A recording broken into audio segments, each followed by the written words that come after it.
Sir दोनों आ चुके हैं। अच्छा, आ चुके हैं। बहुत बहुत स्वागत करूंगा मैं हमारे आज के अतिथि सीमा भार्गव पहवा जी का, और साथ में उनके जुड़े हुए हैं कलाकार, दोनों कलाकार द्वय मनोज पहवा जी। तो आप दोनों पति पत्नी का और दोनों कलाकारों का मैं बहुत बहुत स्वागत करूंगा। और एक सेकंड में सबसे पहले आप अनम्यूट हो चुके हैं। हाँ, उनका कुछ स्क्रीन दे रहा है। मैं एक छोटी रिक्वेस्ट करूंगा कि जो आपका मोबाइल है इसको अगर एक बार रोटेट करना पड़ेगा, क्योंकि ये लैंडस्केप में आ रहा है। इसको एक बार, हाँ, अब ये बिल्कुल अच्छा, यहाँ पर ये सही हो रहा है।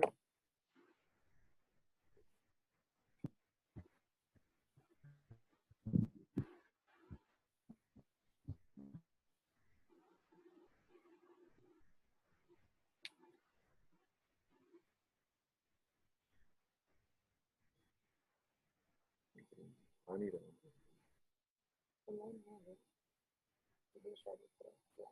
नमस्कार मैम, नमस्कार सर। नमस्कार जी, नमस्कार। और बहुत बहुत नमस्कार। और बिल्कुल बिंदास लग रहे हैं आप दोनों की जोड़ी और जिस तरीके से आपको टेलीविजन पर और सिनेमा पे हमारे बच्चे हम लोग सब कुछ देखते रहे हैं, आज लॉकडाउन में भी आप बिल्कुल वैसे ही बिंदास लग रहे हैं।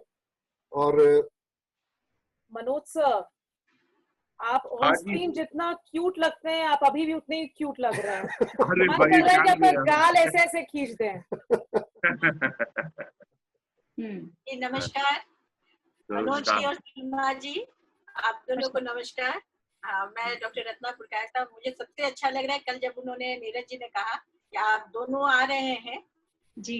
मेरे लिए सौभाग्य की बात ये है कि आप लोग जब दूरदर्शन के माध्यम से आप लोग जब घर घर में अंदर प्रवेश कर रहे थे, उस समय मैं बहुत छोटी थी, लेकिन बाद में मैं उसी के अधिकारी बनी दूरदर्शन की।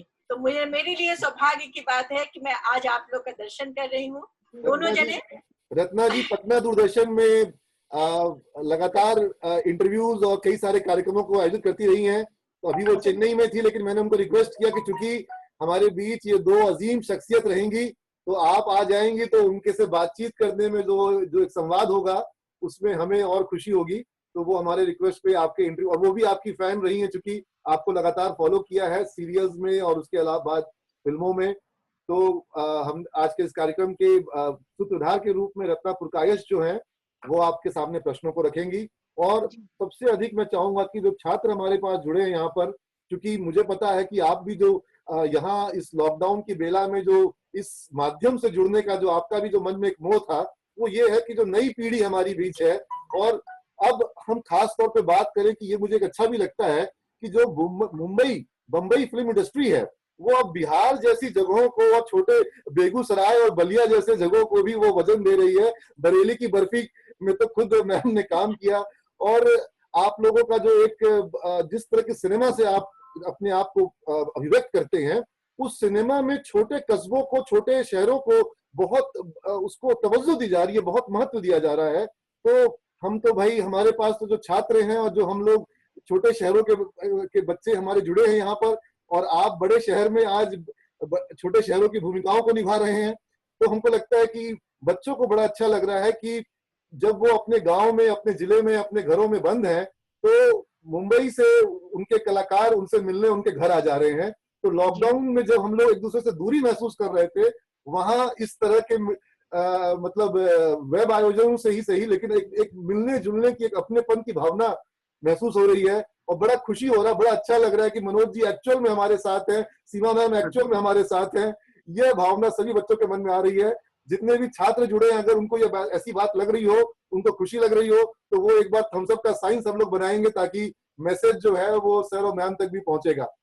देखिए, जबरदस्त थम्स अप का साइन सभी बच्चे बना रहे हैं, सबके प्रोफाइल पर सब थम्स अप का साइन बना रहे हैं।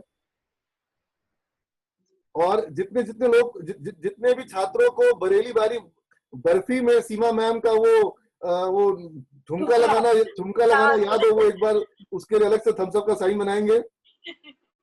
और जो लोग भाटिया जी के समोसे और कचौड़ियों के प्लेट याद कर रहे हो, वो भी एक बार थम्स अप का साइन बनाएंगे।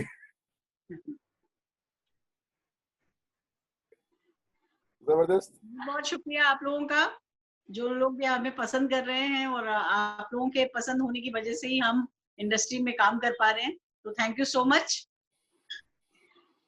सीमा जी, मैं तो आपको जब अभी भी देख रही तो मुझे वो बड़की जो है, हम लोग की बड़की, उससे आप बाहर ही नहीं निकल पा रही है। मुझे लगता है कि जब भी आपको लोग याद करते हैं सीमा भार्गव पावा जी को, तो आप विभिन्न रोल में आई।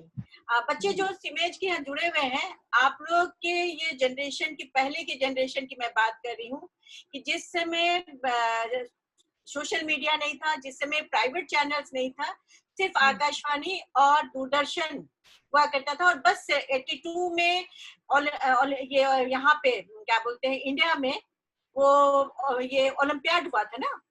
जी जी जी। हाँ, 82 में। तो उसके बाद में ये जनरेशन जो है वो देखा टेलीविजन, दूरदर्शन का जो भाव है। और उसके बाद आप लोग आई, जो घर घर में, जिसको कहा जाए कि शाम के समय लोग बैठ जाते थे, मध्यम परिवार की ये कहानी, ये कहानी थी। और उसमें एक रोल था आपका बड़की का।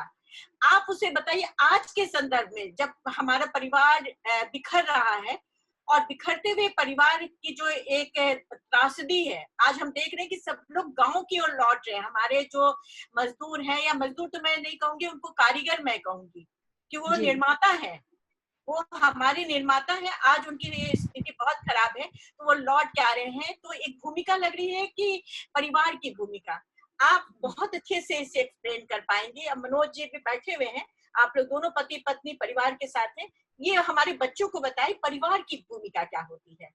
जी बिल्कुल। मुझे लगता है कि ज्यादातर लोग अब फिर से महसूस करने लगे कि परिवार की इम्पोर्टेंस क्या होती है लाइफ में।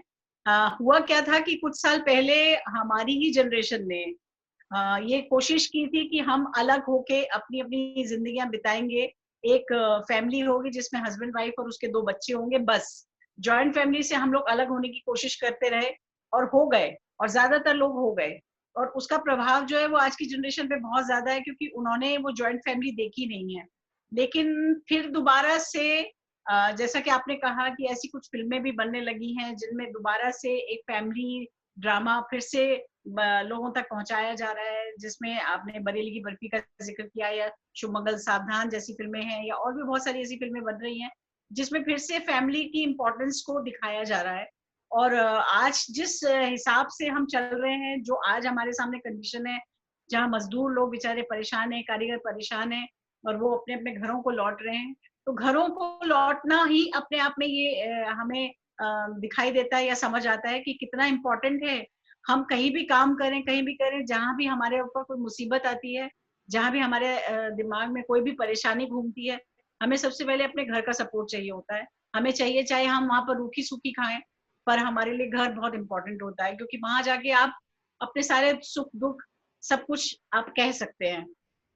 तो मुझे लगता है कि दूरदर्शन भी हमेशा ये कोशिश करता रहा है, और हमारी फिल्में भी, आजकल की फिल्में ये कोशिश कर रही है कि फिर से परिवार की वैल्यू जो है वो इस नई जनरेशन तक पहुंचाएं, और इन्हें बताएं कि एक्चुअली में साथ जुड़ के रहना, एक परिवार में रहना हमारे लिए कितना इम्पोर्टेंट है। और आज की स्थिति जहाँ लॉकडाउन में सब लोग घर पे बैठे हैं, मुझे लगता है ऊपर वाले ने ऐसी कृपा कर दी है सबके ऊपर कि सबको कहा है कि फैमिली टाइम बिताओ, और सब फैमिली टाइम बिता रहे हैं, और इम्पोर्टेंस समझ पा रहे हैं कि हम माँ बाप के साथ भी रह सकते हैं। हम सिर्फ दोस्तों के साथ ही नहीं, अपने घर वालों के साथ भी उनका सुख दुख बांट सकते हैं। तो अभी ये वक्त जो आया है, इसमें कुछ अच्छाई है, कुछ बुराई है। डेफिनेटली मजदूरों के लिए तो बुराई हो रहा है जो कुछ हो रहा है, लेकिन फिर भी मुझे लग रहा है कि वो पहुंच तो अपने घर ही रहे हैं ना, लौट तो घर ही रहे हैं, तो घर की इम्पोर्टेंस तो है ही जरूरी। जी हाँ, नीरज जी, आपके मन में कोई सवाल होगा इससे जुड़ा हुआ? सवालों की तो पूरी लिस्ट बना रखी है मैंने, जितना समय हमें इजाजत देगा। सवालों की लिस्ट लंबी है, और अब मैं मनोज जी को भी जाना चाहूंगा, लेकिन उसके पहले मैं शुरुआत वहां से करना चाहूंगा जहां से शुरुआत हुई। तो सीमा जी, आपका जन्म, मतलब मुझे हमें नहीं पता कि आप पैदा कहाँ हुई और किस जगह, किस शहर में आपका बचपन गुजरा, क्योंकि मुझे मनोज जी के बारे में पता है कि वो दिल्ली में उनका बचपन गुजरा है और वो दिल्ली के हैं। तो दिल्ली वालों का एक अलग अंदाज होता है, उनका एक अलग शख्सियत होती है, उनकी एक अलग पहचान होती है, उनके जीवन जीने का एक अलग अंदाज होता है। मैं भी दिल्ली से ही हूँ, दिल्ली में ही पैदा हुई, दिल्ली में ही बड़ी हुई हूँ। अच्छा। और मनोज जी से भी दिल्ली में ही मिली हूँ, दिल्ली में ही हमने शादी की है। तो हम दोनों ही दिल्ली से ही जुड़े हुए हैं और इसीलिए शायद मुझे लगता है कि एक वो जो आपने कहा कि दिल्ली वालों के पास कुछ खास अंदाज होता है, तो शायद वो इसीलिए हम लोग आज तक कैरी कर पा रहे हैं। वो दिल्ली वाले बंबई में तो दिल्ली वालों का मन लग जाता है ना। बिल्कुल लग जाता है, दिल्ली कहाँ छूटी है कि पुरानी दिल्ली के वो रेडी ठेले वाले और वो स्ट्रीट फूड वाले वो याद आते हैं दिल्ली के। हाँ, हम कोशिश करते हैं घर में ही बना लें वो सब, ताकि हम उसकी कमी को पूरा कर सकें। बंबई में दिल्ली जैसे छोले भटूरे नहीं मिलते हैं। हाँ, लेकिन ये कि ये कोशिश करके घर पे ही बना लेती हैं वैसा। मनोज जी, देख के आपको लगता ही है कि खाते पीते उसमें है, वाले छोले भटूरे से लेके सारी चीजें।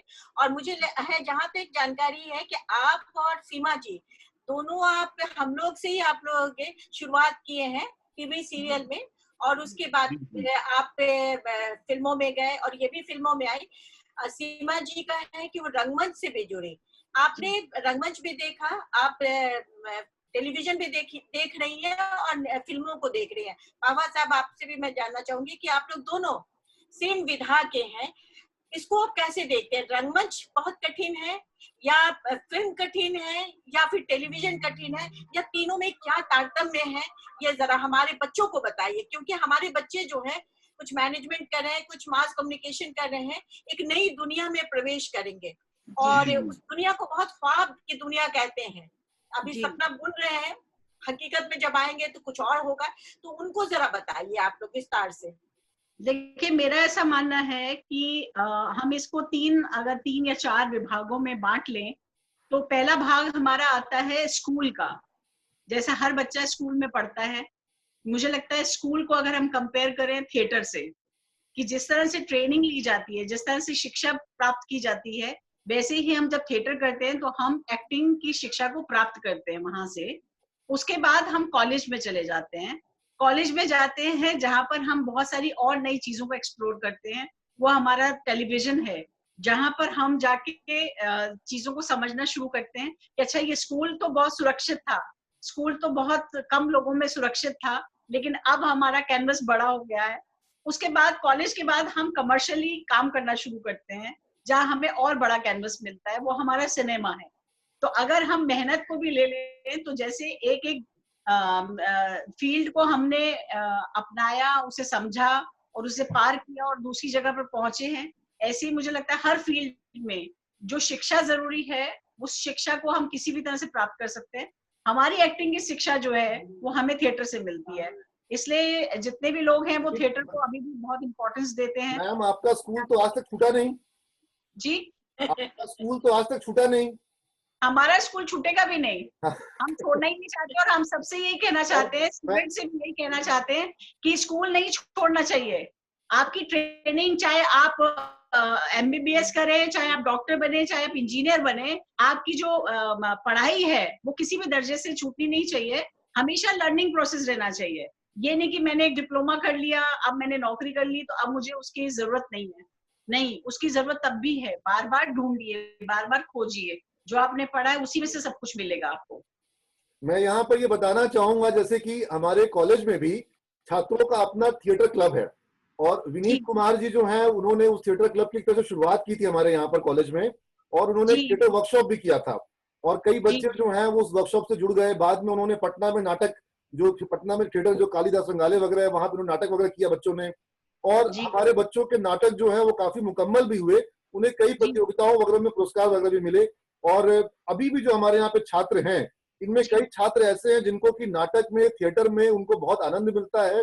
और मैं प्रोत्साहित उनको इसलिए करता हूं क्योंकि मेरा ये मानना है कि जब कोई छात्र स्टेज पे खड़ा होकर के अपना संवाद आत्मविश्वास के साथ कहता है, तो उस छात्र को इंटरव्यू रूम में जाकर के इंटरव्यू देने में उसको नर्वसनेस नहीं होती है, क्योंकि स्टेज जो है वो नर्वसनेस को निकाल देता है।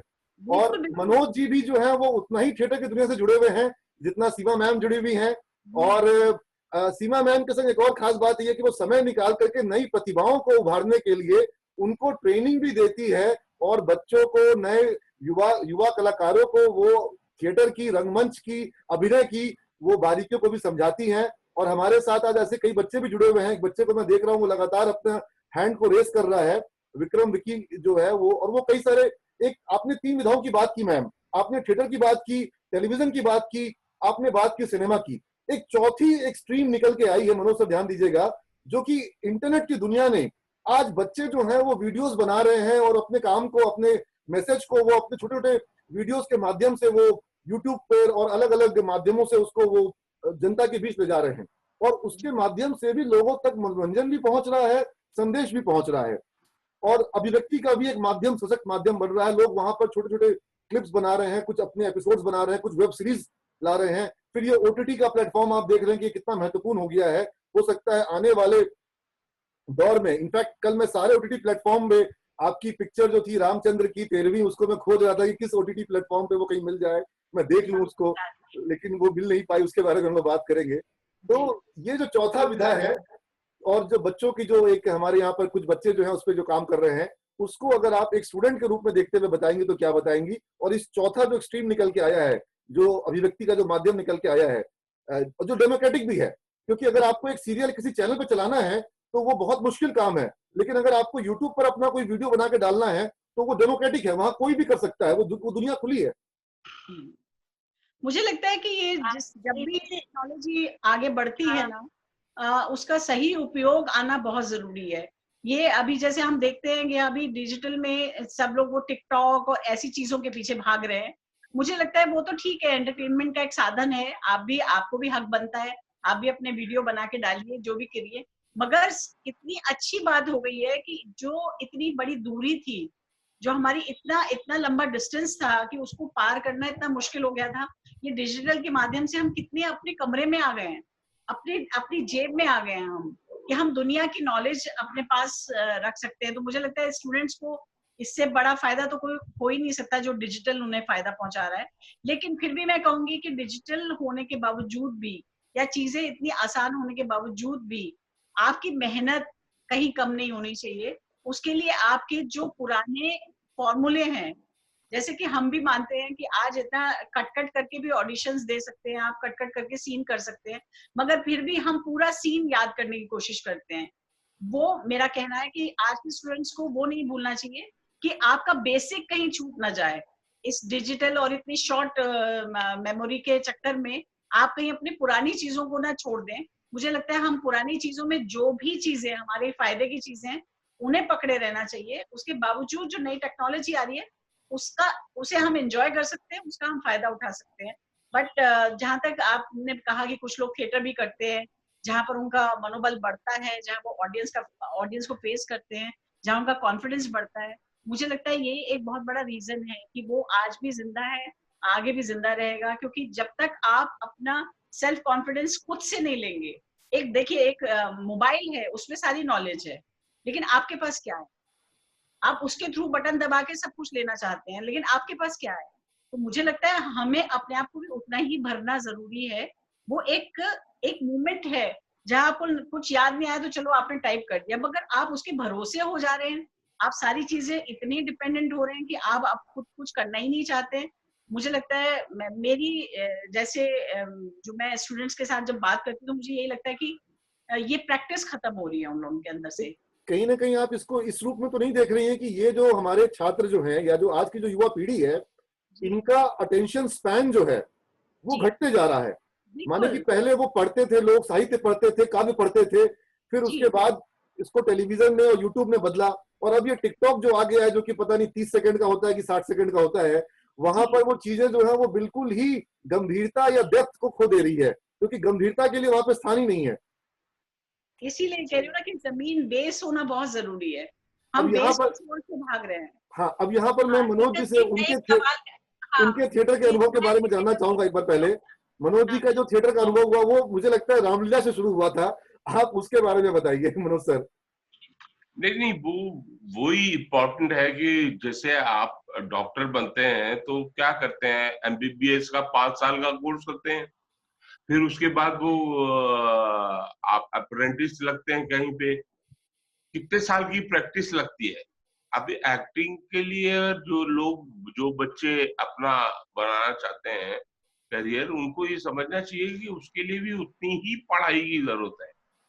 उतना ही प्रैक्टिस की जरूरत है किसी भी फील्ड में। मतलब ये नहीं कि एक्टिंग ही, मैं तो कह रही हूँ कि जो भी जितनी भी फील्ड के लोग जहाँ पे भी काम कर रहे हैं बच्चे, सभी को वो जरूरी है। पर जहाँ तक मनोज जी के आपने वो पूछा कि हमारा जो रामलीला का अनुभव रहा हाँ है हाँ कि वो कैसे शुरू हुआ रामलीला का। हाँ, शुरुआत तो ऐसे ही होती है। देखिए एक्टिंग की शुरुआत तो ऐसी होती है कि आपका पढ़ने का मन नहीं करता, आप सोचते हैं कि भागे स्कूल से, तो आपको लगता है कि ये बहुत अच्छा है ना। और तो दूध लेने हम लोग जाते थे, और गली से निकल रहे थे और रामलीला की थी, तो छज्जे पे खड़ी हुई छत पे कुछ 4-5 लड़कियां, अरे देखो लक्ष्मण जा रहा है, लक्ष्मण जा रहा है, क्योंकि लक्ष्मण का रोल करता था मैं। तब मुझे समझ में आया कि अरे वाह, ये तो बहुत ही अच्छा फील्ड है, लोग इतना पहचानते हैं। अच्छा, जब मंडी हाउस में थिएटर करने के लिए आए, तब समझ में आया कि यहाँ तो बहुत पढ़ना पड़ेगा, क्योंकि ये एक अलग किस्म की एक कला है, विधि है, मतलब ऐसा नहीं है। तो उसके बाद फिर आदमी, पहले ही शुरुआत तो आदमी की शो ऑफ करने से ही होती है, कि उसके बाद ये है कि हाँ शुरुआती चस्का लगा वो उस छज्जे पे खड़ी लड़कियों ने जब आपको पहचाना, तो वहां से शुरुआती चस्का लगा। हाँ, शुरुआत तो वही तो होती है ना, कि भाई ये बड़ा बढ़िया है। सीमा जी की होंगी जरूर उस छज्जे में, कहीं ना कहीं सीमा जी झांक रही होंगी अच्छा, एक सवाल है मनोज जी, शांति का गुरु जी, ठीक है, और उसके बाद ऑफिस का भाटिया साहब, और मुझे तो आपको जब देख रहे तो मुझे वो पायलट, धमाल फिल्म का पायलट, असरानी और लोग है कि अच्छा दाब दो, नहीं दबाना था, अरे दाब दिया, वो कैरेक्टर। तो उसके बाद में आप बहुत सीरियस फिल्मों में भी काम किए। मुझे लगता है कि मेरे दृष्टिकोण से अगर है, मैं आप पूछेंगे तो मैं बताऊंगी कि सबसे कठिन है कॉमेडी करना। आप बताइए लड़कों को कि कॉमेडी और सीरियस और टेलीविजन और ये फिल्मों में, इन सब में आपको जो विभिन्न कैरेक्टर जो मिला है करने के लिए, तो उसमें आपने कैसे सामंजस्यता ये किया कि कैसे किस रोल को कैसे करने के लिए, क्योंकि बच्चे जो हैं उनको बहुत जानने की जरूरत है कि एकाग्रता होनी चाहिए, क्या है डिसिप्लिन होनी चाहिए, ये जरा आप बच्चों को बताइए। देखिए, मेरा मानना ये है कि एक अच्छा एक्टर जो होता है वो कुछ भी कर सकता है। वो कैटेगरी जो है हमारी फिल्म इंडस्ट्री में बांट दी जाती है कि मुझे बहुत साल कॉमेडी में ही कंसिडर किया गया, कि हाँ भाई चलो भाई, अपना मोटा है और फनी है, तो इसको ऐसे ही रोल दिए जाए। लेकिन एक अच्छा एक्टर जो होता है, ट्रेनिंग के दौरान तो हम लोग ये सीख लेते हैं कि हर तरह का कैरेक्टर कर सकते हैं। मेरा कहना ये है कि आप अगर अपॉर्चुनिटी मिलने की बात है, कि मेरे को बहुत मेरे दोस्त थे अनुभव सिन्हा, जिन्होंने मुझे मुल्क में और आर्टिकल 15 में डिफरेंट रोल दिया। लेकिन ये है कि मैं ये कहूंगा कि पर एक्टर की जो तैयारी है वो एक्चुअली में जो आप कह रही हैं कि हाँ, एक सबसे जरूरी ये है कि एक तो आप अपने आप को पहचानें कि आप किस लायक हैं, आप कहाँ खड़े हैं, आपकी तैयारी कितनी है। लायक से मेरा मतलब ये नहीं है कि लायक का मतलब हम कैसे नाप तोल कर सकते हैं, पर लायक से मेरा मतलब ये है कि हमारे पास हमारी कितनी तैयारी है। चाहे फिर हम कॉमेडी करें, चाहे हम वो सीरियस रोल करें, चाहे भले ही हम किसी भी तरह का अभिनय करने के लिए हम तैयार हैं कि नहीं तैयार हैं, तब हमें कूदना चाहिए। और ऐसे ही हर फील्ड में तभी कूदना चाहिए जब हमारी तैयारी पूरी हो। अध कचरे में कहीं भी जाएंगे वहीं फंसेंगे। अब कॉमेडी अगर हमारा एक तुक्का लग गया होता, मान लीजिए कि मनोज जी का एक तुक्का लग गया कि उनकी कॉमेडी हिट हो गई, अब वो सिर्फ इसलिए क्योंकि हंसने के लिए एक यूज किए जाते, मगर क्योंकि उनकी ट्रेनिंग इतनी मजबूत है और इतने सालों का इसमें अभ्यास जुड़ा हुआ है, इसलिए जैसे उनको सीरियस रोल मिला वो उसके लिए तैयार थे। तो आपके अंदर वो संयम होना, आपका वो डिसिप्लिन ही काम करता है अल्टीमेटली, चाहे वो आप थिएटर करें, चाहे फिल्में करें, चाहे टेलीविजन करें। पर आपका अपना सेल्फ डिसिप्लिन, आपकी अपनी तैयारी, आपके कहते हैं ना मजाक में कि कील कांटे अपने मजबूत कर लो। जी, आपके पास आपका स्टूल बॉक्स होना चाहिए, तभी गाड़ी कहीं रुक गई तो आप उसके पेच कस के गाड़ी चला लेंगे। लेकिन अगर आपको यही नहीं पता कि टूल बॉक्स भी होता है, आपको यही नहीं पता कि इसका पेचकस किसको कहते हैं, तो गाड़ी जब खराब होगी तो कोई ठीक करने वाला नहीं होगा उसको। ये लाइफ से भी जुड़ती हैं चीजें। अभी देखिए मैं आपके सामने की तस्वीर रख रहा हूँ, शायद आप वो देख पा रहे होंगे। जी दिख रहा है मैम? हम लोग की है, हम लोग की तस्वीर है। तो इसमें मुझे मनोज जी कहाँ है, दिख नहीं पा रहे हैं। मैं सोच रहा हूँ कि मनोज जी इसलिए नहीं दिख पा रहे हैं क्योंकि मनोज जी मेन फैमिली में नहीं थे। हाँ। वो हमारे घर की लड़की को भगा के ले गए थे, पर वो हमारी फैमिली में नहीं थे, ओ, इसलिए तो मनोज जी। एक्चुअल में भगा के ले गए।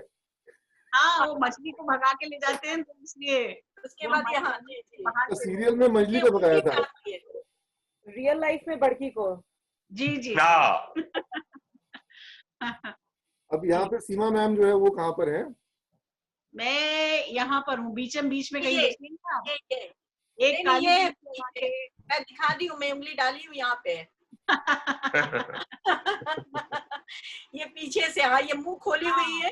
हाँ, पीछे से हूँ, पीछे सबसे। अच्छा, सबसे पीछे में ये हाँ, जी जी, एकदम। अरे वाह वाह वाह वाह, तो ये क्या खूबसूरत लग रही है मैम आप। बहुत सुंदर, बहुत सुंदर है। बहुत खूबसूरत अभी भी है, लेकिन बहुत उनके डिम्पल गाल में, इनके गाल में डिम्पल एकदम हंसती थी। ये समझ में आ रहा है कि आप बहुत जॉली मूड की रही होंगी। नहीं, उसमें बहुत सीरियस रही है। घर की बहुत बड़ी लड़की और बहुत ही तरीके से रहना, मध्यम परिवार की लड़की जो एक होती है कि घर की बड़ी लड़की डिसिप्लिन में रहना, माँ बाप के एकदम कब्जे में रहना, इधर नहीं झांकना उधर नहीं झांकना। लेकिन इस ताक झांक नहीं करने के उस पे आप मनोज जी के पास कैसे पहुंच गई सीमा जी? देखिए, जो दिखता है वो होता नहीं है ना। लग रही इसलिए उतनी सीधी निकली नहीं। देखिए, आप लोग समझते कि बहुत सीधी है, देखिए कहाँ मछली को जो फंसाने आया था उसके साथ खुद ही भाग ली। अच्छा, एक चीज बताइए कि उस समय के थिएटर करना, उस समय फिल्मों में काम करना और टेलीविजन में काम करना आज भी कमोबेश कम बहुत मुश्किल है। लड़कियों का कम से कम इस फील्ड में बहुत खराब दृष्टिकोण से देखा जाता था। आप अपने अनुभव को बताइए, क्योंकि आप मेट्रो सिटी में रही है इसलिए आपको कठिनाई कम हुई। हम लोग छोटे छोटे शहरों के जो लोग हैं, लड़कियां हैं, आज भी हम लोग को बहुत मुश्किलों का सामना करना पड़ता है। बड़े दुख की बात है ये, किसी भी जगह पर या किसी भी फील्ड में आप ले लीजिए, बहुत दुख की बात है कि हम लड़कियां होने का एक बहुत बड़ा नुकसान हमें होता है कि हमें सबसे पहले तो एक डर सताता है कि हम कहीं जाके काम कर सकेंगे कि नहीं कर सकेंगे, और सेफ होगा कि नहीं होगा, वो हमारी फैमिली के लिए भी वही डर रहता है। चीजें कुछ तो बदली हैं, ऐसा नहीं है, कुछ चीजें तो बदली हैं डेफिनेटली। मैं खुद दिल्ली की रहने वाली हूँ, मुझे मालूम था कि रात को 8 बजे के बाद हम बाहर नहीं रह सकते थे, 8 बजे हमें घर पर पहुंचना होता था। लेकिन थोड़ा सा वक्त अभी और मिल गया है, लड़कियां 11-12 बजे तक भी बाहर रह सकती हैं। लेकिन ये हालात जो है ये दरअसल बहुत दुखद है। आज भी इतने सालों बाद भी, आज भी अगर हम कहीं ये डर रहे हैं छोटे शहरों में कि लड़की का अकेले जाना या किसी ऑफिस में जाना या किसी से मिलने जाना गलत हो सकता है, तो इसके लिए मुझे लगता है हम सब जिम्मेदार हैं। और किसी ने कुछ टाइम पहले मुझसे कहा था, पूछा था कि रेपिस्ट के बारे में, तो मैंने यही कहा था कि मुझे लगता है कि आदमी से ज्यादा मैं फिर भी औरत को ही जिम्मेदार ठहराऊंगी, इसलिए कि as a mother, as a girl नहीं, एज ए मदर, क्या मैंने बचपन में अपने बेटे पे निगाह रखी या मैंने उसका बढ़ना देखा कि नहीं देखा कि कहाँ गलती कर रहा है। अगर उसके अंदर आक्रोश पैदा हो रहा है किसी भी वजह से या वो कहीं पर भी जिद्दी हो रहा है, तो ये मेरा फर्ज बनता है एज ए मदर कि मैं उसको वहीं खींच लूं, ना कि बड़ा होके वो बाहर जाके अपना आक्रोश किसी गलत जगह पे निकाले, किसी और लड़की पे निकाले। तो मुझे लगता है फिर भी घूम फिर के जिम्मेदार औरत, क्योंकि उसको जननी कहा गया है, तो उसका काफी बड़ा कंट्रीब्यूशन है। और इसीलिए शायद औरत के जरिए, औरत को कहते हैं ना कि वो ज्यादा शोषण होता है, तो उसका एक तरीका ये भी है कि अगर मैंने माँ बन के अपने बेटे को थप्पड़ नहीं मारा है, तो वो आगे जाके किसी औरत को थप्पड़ मारने वाला है, तो इसकी जिम्मेदारी मेरी भी हुई। तो मुझे लगता है ये जो आज सोसाइटी जिसको हम फेस कर रहे हैं उसके लिए हम सब जिम्मेदार हैं, चाहे वो आदमी हो चाहे वो औरत हो। और बहुत दुख है मुझे आज भी कि आज भी हम उसी सिचुएशन में जी रहे हैं, और डेफिनेटली औरत को बहुत फेस करना पड़ता है, हमारी इंडस्ट्री में ही नहीं, सब जगह। ऐसा नहीं कि हमारी इंडस्ट्री में ही ऐसा है कि कुछ ऐसा गलत होता है, लेकिन सब जगह हो रहा है, चाहे वो आप नर्सेज डॉक्टर ले लीजिए, चाहे आप सेक्रेटरी ले लीजिए, चाहे आप छोटी जगह सर्विस करने वाली या टीचर ले लीजिए, शोषण तो हर जगह है। तो ये तो पूरी सोसाइटी की बात है, एक फील्ड की बात नहीं हो सकती। जी एक सवाल और मेरा है, और वो बच्चों के भविष्य को लेकर, क्योंकि आज जो भी हम प्रोग्राम कर रहे हैं और नीरज जी का ये जो कॉन्सेप्ट है, क्योंकि लॉकडाउन में और कुछ हम लोग नहीं कर सकते थे, लगा कि ये एक बहुत अच्छा जरिया है कि आप जैसे लोगों को डिफरेंट सेक्टर, क्योंकि अभी आपने कहा इंडस्ट्री, ये एक ऐसी जगह है जहाँ आदमी जाकर व्यापार का है, उद्योग का है। इंडस्ट्री मतलब उद्योग है, क्या आप लोगों को जरिया बनते हैं, कमाने का जरिया दे सकते हैं। बच्चे जो हैं आजकल चाहते शॉर्टकट में, मतलब अभी हम पास आउट किए या स्कूल में, जैसे मनोज जी ने कहा कि मन नहीं लगता था तो मैं निकल गया, लेकिन उस मन नहीं लगता था निकल गए, लेकिन उन्होंने साधना की, तब वो आज यहाँ पहुंचे। अब है कि शॉर्टकट में बच्चे पहुंचते हैं। आप जरा थोड़ा बताइए इनको कि क्या शॉर्टकट का तरीका जो है कि कट एंड पेस्ट करके हम कहीं का कहीं लगा के हम जिंदगी में सफल हो सकते हैं, या आप लोगों ने संघर्ष की उसकी कहानी जरा इनको बताइए बच्चों को। देखिए, मैं तो हर बच्चे से यही कहना चाहूंगी कि भाई ये बता दो मुझे, माँ के हाथ का पराठा अच्छा लगता है या मैकडोनल्ड्स का बर्गर अच्छा लगता है। बर्गर तुम्हें पैसा खर्च करके मिल जाएगा, पर माँ जब प्यार से आटा गूंदेगी, आलू उबालेगी, उसे छीलेगी, उसके बाद वो घी लगा के पराठा बनाएगी, तो उसमें जो प्यार मिलेगा वो बर्गर में नहीं मिल सकता। तो हमारे यहाँ जो पूरी जनरेशन जो शॉर्टकट की तरफ चली गई है, वो डिटेलिंग का प्यार तो खत्म ही हो जाएगा उनकी जिंदगी से। उनको मालूम ही नहीं कि उसका प्रोसेस क्या होता है, उसकी मेहनत क्या होती है। आप शॉर्टकट में ले लेंगे, मगर अल्टीमेटली क्या है, अगर मैं पूछूं तो बर्गर खाने वालों की तबीयत ज्यादा खराब होगी या माँ के हाथ का पराठा खाने वालों की तबीयत ज्यादा खराब होगी।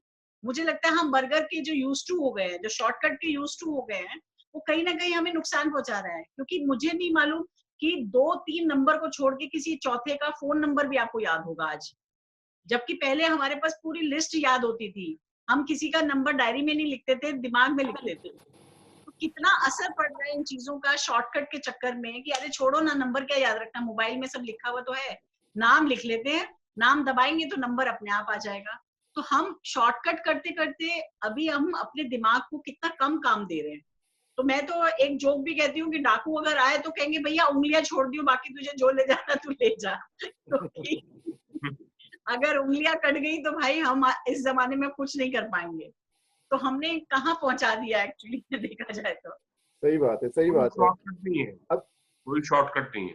हाँ, अभी हमारे बीच में हमारे कॉलेज के डीन जो हैं नीरज पोद्दार, ये भी जुड़े हुए हैं, और ये भी इनका परिवार और ये खुद भी आकाशवाणी से जुड़े रहे, तो इनके पास भी कुछ सवाल हैं आपके लिए। नीरज पोद्दार, आप अपने सवाल पूछ सकते हैं। Sure sir. सभी लोगों को नमस्कार, और सिमेज कॉलेज सिमेज परिवार की तरफ से मैं आप सभी लोगों का अभिनंदन करता हूँ। रत्ना दीदी नमस्ते। और जैसा कि सर ने कहा कि आप सभी लोग, और अभी हम लोग डिस्कस भी कर रहे हैं, मैं एक चीज पूछना चाह रहा हूँ। मैं सीमा मैम की बातों को सुन रहा था, और सीमा मैम आपने कहा कि कलाकार के साथ एक छवि जुड़ जाती है, और कई बार उस छवि को तोड़ना, कलाकार हालांकि चाहता है कि अलग अलग आयाम दिखा पाए, लेकिन कई बार ऐसा हो जाता है कि वो उस छवि में इतना बंध जाता है कि डायरेक्टर भी उसे उसी रोल में कास्ट करना चाहते हैं, तो उसकी सारी प्रतिभा खत्म हो जाती है। और डायरेक्टर के स्तर पर ही नहीं, जब दर्शक भी देखते हैं तो वो रियलाइज करते हैं कि ये कैरेक्टर आया है, ये कैरेक्टर तो कॉमेडी ही करेंगे, शायद वो भी उसको एक्सेप्ट नहीं कर पाते। ये हमारे इंडिया के कॉन्टेक्स्ट में हम इन चीजों को देख पाते हैं। आपको इससे कितना जूझना पड़ता है, और एक कलाकार के रूप में आप कितना फ्रस्ट्रेशन महसूस करते हैं? और इससे जुड़ा हुआ मेरा एक और सवाल है मैम और सर आपसे भी, कि एक कलाकार, क्योंकि आज आप इस मकाम पे पहुंचे हैं जहां आप लोग आपको अपनी प्रतिभा आज साबित आपने अपने मेहनत से की है, और लोगों के रूप में आपकी पहचान है, काम की वजह से पहचान है, लेकिन इंडस्ट्री में इसको लेकर के जॉब मिलना, यानी अलग अलग रोल ऑफर जो होते हैं, वो कितना आसान हो पाता है और कितना चुनौतीपूर्ण होता है मैम और सर दोनों से?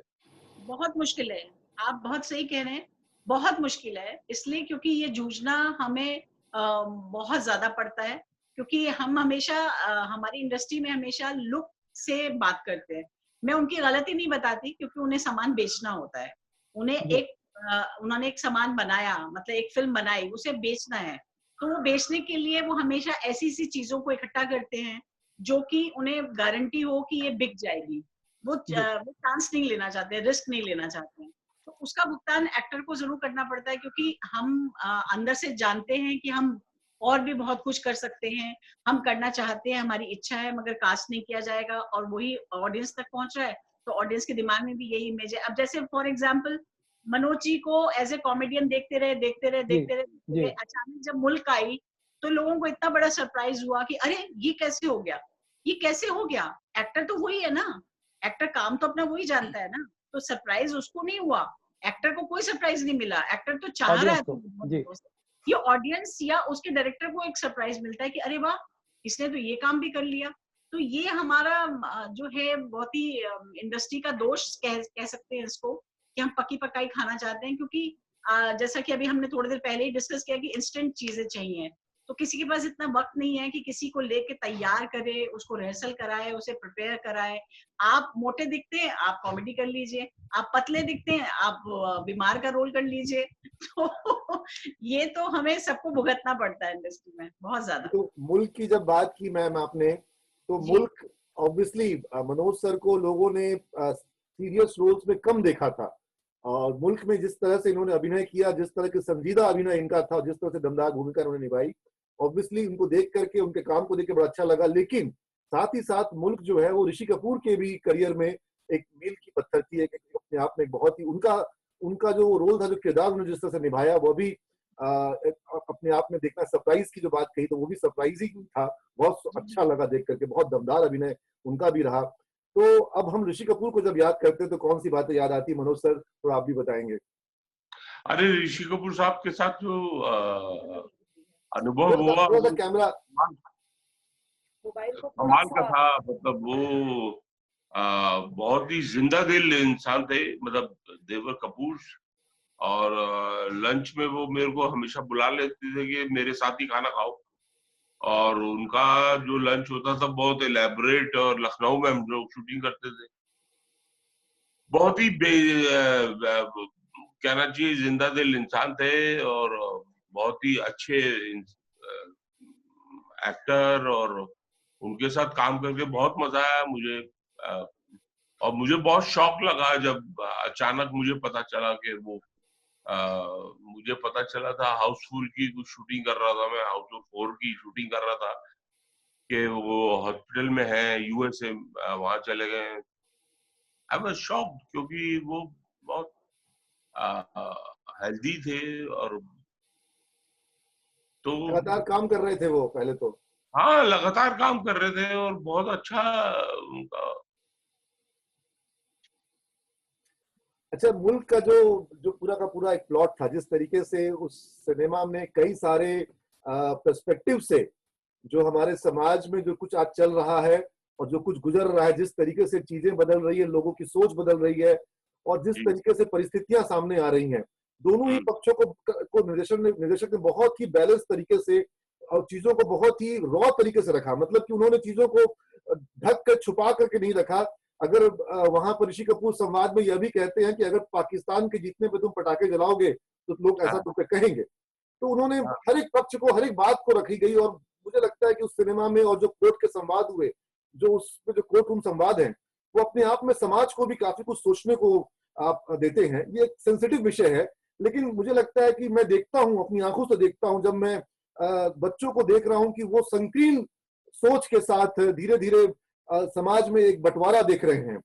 तो आपको क्या लगता है कि सिनेमा, थिएटर और एक गार्जियन के रूप में, अभिभावक के रूप में, हमें किस तरीके से अपने बच्चों को वापस से उस गंगा जमनी तहजीब की ओर ले जाना होगा, जहां पर हम एक दूसरे की तरफ विश्वास से और भाईचारे की बात करते थे, हम एक दूसरे के प्रति नफरत की बात ना करें।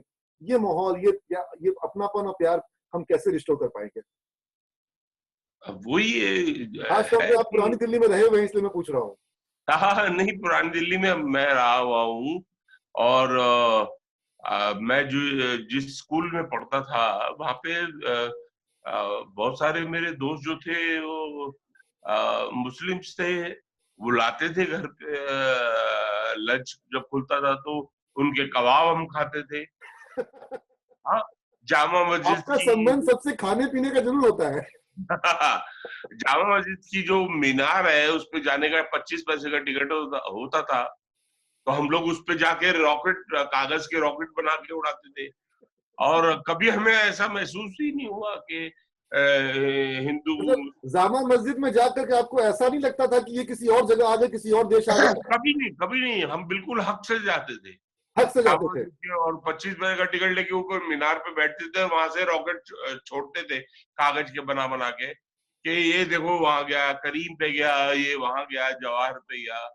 और हम सब दोस्त साथ में रहते थे। आपको मुसलमान मोहल्लों में जाकर के डर नहीं लगता था कि ये मुस्लिम मोहल्ले में आ गए? कभी नहीं, कभी लगा ही नहीं, कभी वो एहसास ही नहीं हुआ।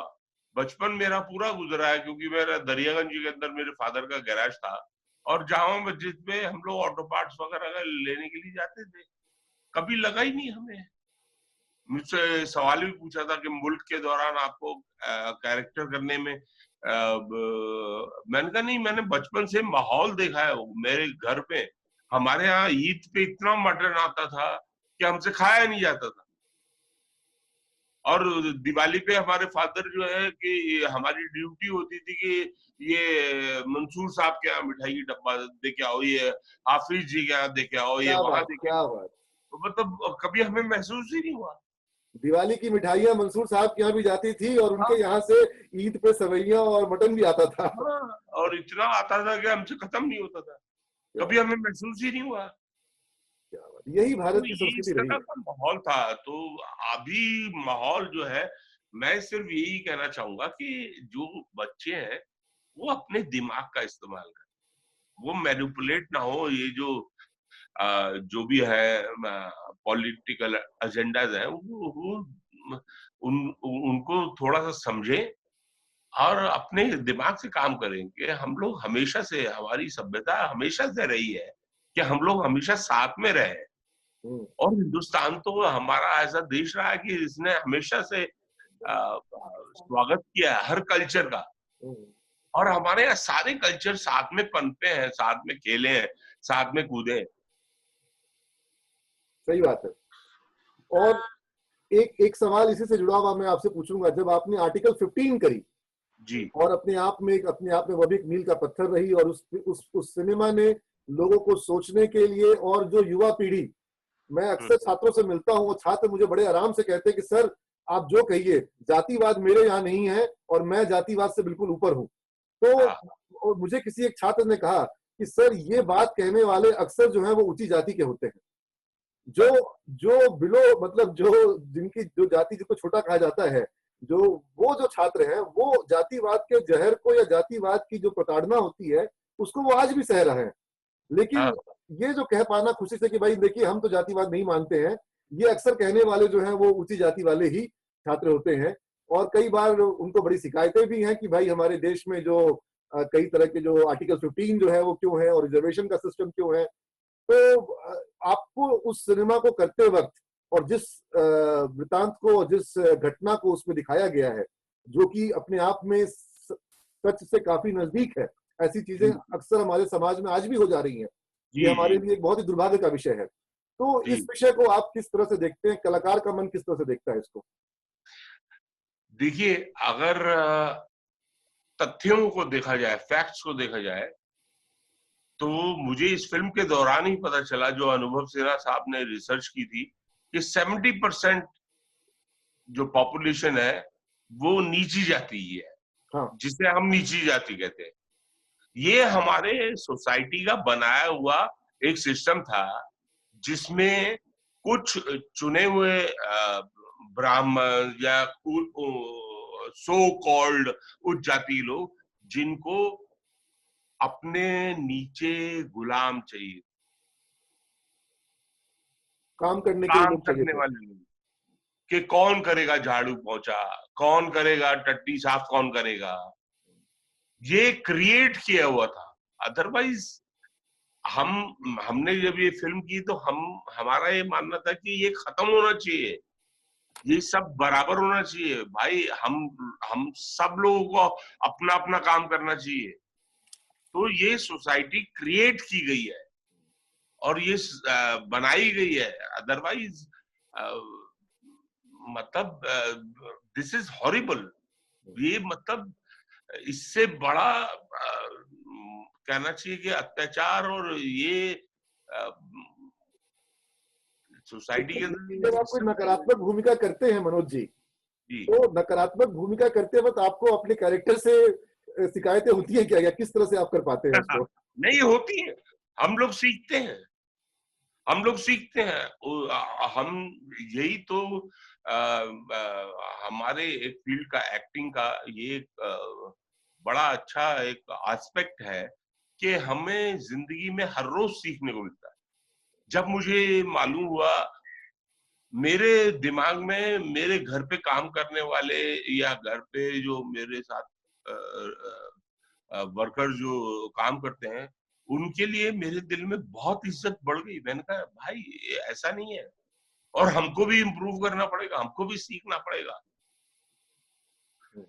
तो ये चीजें तो आपको सिखाती हैं, एक्टिंग, सिनेमा, ये अगर आप इससे कुछ नहीं सीख नहीं रहे हैं तो कोई फायदा नहीं है।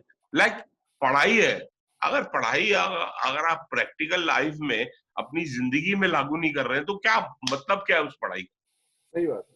मेरा मानना ही है कि आप MBBS हो गए, डॉक्टर हो गए, इंजीनियर हो गए, लेकिन अपनी जिंदगी में लागू नहीं कर पाए अगर आप, तो क्या फायदा, क्या है उसका? बड़े बड़े आप देखिए डॉक्टर्स होंगे, इंजीनियर होंगे, but they will be behaving like animals. अपने घर पे काम करने वालों के साथ बदतमीजी करेंगे, अपने ड्राइवर्स के साथ बदतमीजी करेंगे। ये भी एक रिसर्च रहा है कि ये जो जातिवाद की बीमारी है, जो वायरस है, ये अनपढ़ों में ही ज्यादा हो ऐसा नहीं है, पढ़े लिखे लोगों में भी जातिवादिता है। बिल्कुल बिल्कुल है, और ज्यादा है। तो पढ़ाई लिखाई का फायदा क्या? फिर पढ़ाई लिखाई का फायदा क्या? आप समझे नहीं जिंदगी को, क्या फायदा? मुझे तो ऐसा लगता है कि जितने हमारे सब्जेक्ट्स हैं उसमें एक इंसान बनाने का सब्जेक्ट भी होना चाहिए। बहुत खूब। हमेशा छोटे बचपन से उनको सिखाया जाए कि बेटा अच्छा इंसान भी बनना है, और उसके लिए आप ये नहीं करेंगे, ये सब नहीं करेंगे आप। नहीं, अब आप देखिए, जैसे कि सीमा जी ने पहले भी कहा कि ये जो सोसाइटी के अंदर बीमारी है कि औरतों को रेप किया जाता है, खड़ा, ये हमारे घर से शुरू होता है। माँ क्यों खुश होती है कि अरे बेटा हुआ है। अरे भाई, आपने बचपन से सिखाया नहीं उस बेटे को एक दूसरे जेंडर की रिस्पेक्ट करना, रिस्पेक्ट फॉर विमेन। क्या आपको माँ ने ही जन्म दिया है, एक औरत ने ही जन्म दिया है आपको? हम बचपन से ही नहीं सिखाते उसको। हम उसको लौंडा है भाई, लौंडा, मेरा लौंडा पैदा हुआ है, अरे 4 लड़कियों को छिड़ाया, अरे जिदार है गुरु। ये क्या ट्रेनिंग है? आपको घर से ही ट्रेनिंग देनी पड़ेगी कि भाई दूसरे जेंडर की रिस्पेक्ट करो, रिस्पेक्ट फॉर विमेन, तमीज होनी चाहिए, तहजीब होनी चाहिए। ये घर से शुरू होगा, वरना आप ठीक है फांसी पे चढ़ाते रहो, होता रहेगा, लेकिन ये खत्म नहीं होगा जब से घर से ट्रेनिंग शुरू नहीं होगी। तो छोटी छोटी बातें जब घर में भेदभाव होगा अगर, तो फिर वहीं से समझ में आएगा कि मैं जो हूँ थोड़ा सा मैं अलग हूँ और ये मेरे नीचे है। आप बताइए। देखिए बच्चे जो है ना, वो हमेशा आपके ऊपर देखते रहते हैं, अपने माँ बाप को देखते रहते हैं। माँ बाप क्या कर रहे हैं उन्हीं से उनको सीख मिलती रहती है। अगर आपने किसी से बदतमीजी से बात की है, आपका बच्चा चाहे 6 महीने का क्यों ना हो, वो उसको साउंड समझ में आ गई है, आपने बदतमीजी की है किसी के साथ, और अगर आप बार बार उस बदतमीजी को करते ही जा रहे हैं तो उस बच्चे के लिए ये उसको कॉन्फिडेंस मिल जाता है कि अच्छा ये करेक्ट है, इसका मतलब हाँ, ये करना अलाउड है। बोल रहा हूँ, जिन्हें मैं अपने माँ बाप समझ रहा हूँ, जो मेरे कर्ता धर्ता है, वो ये बार बार कर रहे हैं, इसका मतलब ये कहीं सही चीज होगी, तभी that is how we create the patriarchal society। बिल्कुल, मतलब बूंद बूंद से सागर बनता है, तो आपके घर घर से ही तो सोसाइटी बनती है ना, और फिर उससे समाज बनता है, फिर उससे देश बनता है। अब आप देखिए कितना कुछ बोलते हैं, पर अपने घर में तो देखो ना, आपने किया क्या? कुछ नहीं किया। आप देश के प्राइम मिनिस्टर को कोसेंगे, आप मिनिस्टर्स को कोसेंगे, आज ये सिस्टम को कोसेंगे, आज ये करेंगे, लेकिन मेरा युवा पीढ़ी से ये कहना है कि बेटा सबको छोड़ दो, तुम अपने आप को चला पाओगे ढंग से, तुम अपनी सोच को डेवलप कर पाओगे, तुम अपने घर से शुरू करो। अगर तुम्हारे माँ बाप किसी वजह से गलत करते रहे हैं, या उनकी समझ में जो सही था वो ही करते रहे, लेकिन सोसाइटी के हिसाब से वो गलत है, तो बच्चों का भी फर्ज है कि वो घर जाके अपने माँ बाप को करेक्ट करना शुरू करें कि नहीं मम्मी ऐसा मत करिए।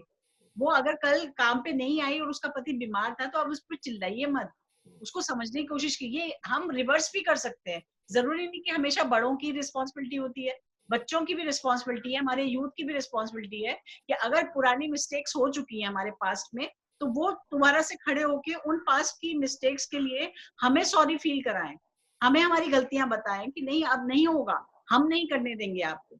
तो इन लोगों के ऊपर तो सबसे ज्यादा बोझ है, इनके ऊपर तो सबसे ज्यादा रिस्पॉन्सिबिलिटी है। ये चाहें तो ये हमें भी बदल सकते हैं, ये चाहें तो आने वाली पीढ़ी को भी बदल सकते हैं। मैं तो कह रही हूँ कि कोई शुरुआत करे इन चीजों की, चाहे वो किसी भी फील्ड में क्यों ना हो। एक्टर की फील्ड में आप जब मनोज जी से कह रहे थे कि आपकी रिस्पॉन्सिबिलिटी क्या होती है, मैं आपको बताऊं एक एक्टर की इतनी बड़ी रिस्पॉन्सिबिलिटी है देश के लिए, क्योंकि हम जब भी कोई एक फिल्म बनाते हैं या एक ड्रामा बनाते हैं, हमें उसमें जो सोशल हमारे जो भी हम मैसेज देना चाहते हैं उसे हम किस तरह से प्रेजेंट कर रहे हैं, ये उस निर्माताओं की भी जिम्मेदारी है, उनके डायरेक्टर्स की भी जिम्मेदारी है कि वो हम जो भी छवि दे रहे हैं, जब हम फैशन बदल सकते हैं फिल्म के थ्रू, तो हम सोसाइटी भी बदल सकते हैं फिल्म के थ्रू, यह हमें मान लेना चाहिए। तो हमारी जिम्मेदारी जो है वो हम निभाएं, जो जनता की जिम्मेदारी है वो निभाएं, और जो हमारे युवा की जिम्मेदारी है उसे वो समझें, ना कि भड़कें। यहाँ जो आपने बात कही कि फिल्मों के माध्यम से समाज में बदलाव लाना, यहीं पे डिबेट उभरता है कि फिल्में जो हैं वो समाज में बदलाव लाने के लिए हैं, फिल्में कारोबार के लिए हैं, मनोरंजन के लिए हैं, या फिर जो समाज जैसा है उसका प्रतिबिंब हमारा सिनेमा है। तो ये जो एक यूटोपियन कॉन्सेप्ट है कि भाई हम ऐसी फिल्में बनाएंगे जो गुरुदत्त ने बनाई या फिर जो वी शांताराम ने बनाई और उन्होंने कोशिश किया कि सुधार हो जाए, 2 आंखें 12 हाथ बनाई और कि वो जेल सुधार हो जाए, कैदियों में सुधार हो जाए। तो क्या आपको लगता है कि ये डिबेट जो है ये कहीं आकर के रुक सा गया है और अब ये पूरा का पूरा विषय जो है सिर्फ कारोबार के आंकड़ों में उलझ के रह गया है? जी बिल्कुल, आप सही कह रहे हैं, क्योंकि मैं आपको बताऊं कि हम लोग के दौरान जब बहुत हिट हुआ था सीरियल और मेरा कैरेक्टर भी लोगों ने बहुत पसंद किया था, तब एक सोशल हंगामा हुआ था पूरी सोसाइटी में कि लड़कियां जो है वो विद्रोह करना सीख गई थी और विद्रोह करके वो भाग के मेरे घर आना शुरू हो गई थी कि हम आज से ये काम करेंगे। तो पहली बार मुझे ये रियलाइज हुआ था एज एन एक्टर कि मेरी क्या रिस्पॉन्सिबिलिटी है सोसाइटी के लिए। आज के टाइम पे हम ये नहीं कह रहे, हम मानते हैं कि बहुत ज्यादा बेचने के ऊपर आ गए हम लोग, हमारे विक्रेता ज्यादा बढ़ गए हैं, हमारी चीजें बिकने ज्यादा लग गई हैं फिल्मों के थ्रू ही सही। तो हम लोग क्या करते हैं कि हम वो बेचने के सामान के साथ साथ अगर कहीं एक एक छोटा सा हिस्सा, मैं ये नहीं कह रही, मैं कह रही हूँ 90% आप बेच दीजिए, 10% आप सोशल एक अपनी रिस्पॉन्सिबिलिटी को समझिए, ना कि उसमें गंदे वर्ड्स डालिए, ना कोई सोसाइटी में कोई ऐसा मैसेज फैलाइए, लैंग्वेज पे थोड़ा ध्यान दीजिए। मेरा अपनी फील्ड के लोगों से शिकायत है कि लैंग्वेज को क्या होता जा रहा है, हमारी भारतीय संस्कृति को क्या होता जा रहा है, हम क्या रिप्रेजेंट कर रहे हैं। और अगर हम ऐसे हो गए हैं, जैसा आपने कहा कि जो हमारी सोसाइटी होती है उसका प्रतिबिंब होती है हमारी फिल्म में, तो भी गलत है।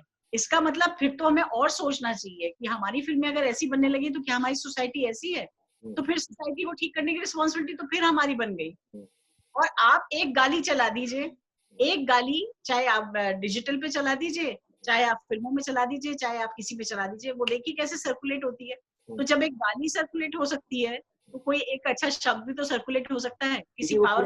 पुरानी कहावत है, गली गली गोरस फिरे मदिरा बैठी बिकाए। जी बिल्कुल। आज भी है। बिल्कुल। मैं यहाँ पर आपसे एक सवाल और पूछूंगा सीमा मैम कि जैसे टाइप कास्ट की बात हो रही थी कि मनोज सर काफी दिनों तक टाइप कास्ट हो गए कि तो कॉमेडी का रोल करते हैं, इनको देखते ही हंसी आती है कि भाई अब ये स्क्रीन पे आए तो कुछ हंसाएंगे। लेकिन आपके संग भी टाइप कास्ट हो गया कि ये तो महिला, ये तो माता जी हैं और ये माता जी जो है ये इनकी बेटी को बचा के कहीं भाग ना जाए, और ये छोटे शहर की जो माँ है ये बड़ी प्रिकॉशियस माँ है। तो ये टाइप कास्ट जो आपकी इमेज हो रही है इसको लेकर के थोड़ी कॉशियस है कि आप किसको तोड़ना है? कॉन्शियस हूँ, बहुत जल्दी तोड़ने वाली हूँ। क्या करने वाली है कुछ बताइए। आने वाली फिल्मों में देखिएगा, बिल्कुल अलग किरदार करने की कोशिश की है मैंने ताकि ये इमेज ब्रेक हो जाए। और देखिए ना, उल्टा ही हुआ है। पहले सब बड़की के नाम पे सिर्फ रोना रोना देख रहे थे तो कोई कॉमेडी का रोल नहीं देता था, फिर कॉमेडी देने लग गए तो अब रोने का रोल नहीं देते हैं। ऐसे ही मनोज के साथ हुआ है, पहले शुरुआत इनकी विलन से हुई, उसके बाद ये कॉमेडियन हो गए और अब ये फिर सीरियस हो गए, फिर कॉमेडियन हो गए। तो ऐसा चलता रहेगा सिलसिला, एक्टर है, जो भी आएगा रास्ते में हम करते जाएंगे और आप लोगों को एंटरटेन करना हमारी जिम्मेदारी है। नहीं, मैं तो यहाँ पर यह भी आपको एक सुझाव दूंगा कि किसी माध्यम से अगर अपने लिए रास्ता भी आप खुद से बनाएं कभी, क्योंकि आप निर्देशक भी हैं और आपने फिल्म बनाई भी है, और हमें उस फिल्म को देखने का मुझे तो इंतजार है, क्योंकि मैंने उसके बारे में काफी कुछ पढ़ा भी, और उसके बारे में रिव्यू भी कई तरह के हैं कि वो थिएटर है, फिल्म है, थिएटर और फिल्म का एक कॉम्बिनेशन है, तो उसको देखना बनता है। और उसमें बड़े मजे हुए कलाकारों को आपने लिया, और यहीं पर एक मेरा सवाल आप दोनों से बनता है कि फिल्मों में जो एक ये मजबूरी आ गई है निर्देशक और निर्माता के लिए कि उन्हें एक स्टार वैल्यू लाना होगा फिल्में अपनी कहानी पर, कथानक पर, और उसके बाद जो कैरेक्टर्स हैं, क्योंकि हमारे समाज में हर जगह वो हीरो अवेलेबल हो वैसा नहीं है, लेकिन जो आम इंसान है उनकी कहानियों को दिखाने का जो एक जरिया सिनेमा जो होना चाहिए, और है भी, काफी हद तक है भी, कई ऐसी फिल्में बन भी रही हैं और उनके लिए भी स्थान, स्कोप अभी जिंदा है।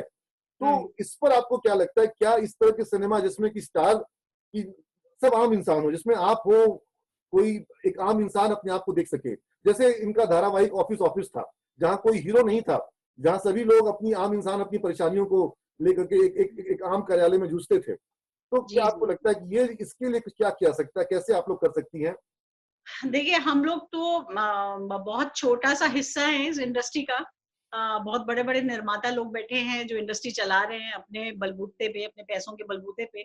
तो इतनी बड़ी क्रांति तो शायद बहुत मुश्किल है एक कलाकार के थ्रू लाना, पर डेफिनेटली, क्योंकि जैसे मैंने अभी दूसरा भाग अपने हाथ में लिया जरा सा डायरेक्शन का, तो मेरी कोशिश भी यही थी कि मैं ऐसे कलाकारों को ही उसमें कास्ट करूं जो कि बहुत कमर्शियली हिट नहीं है। मतलब उसमें 2-4 लोग तो जरूर हैं कमर्शियली हिट, मगर सारे लोग कमर्शियली हिट नहीं है। तो मैंने काफी सारे ऐसे फेसेस, नए फेसेस लिए हैं उसमें, जिनको आप लोगों ने कभी नहीं देखा होगा, उनको कास्ट मैंने किया है।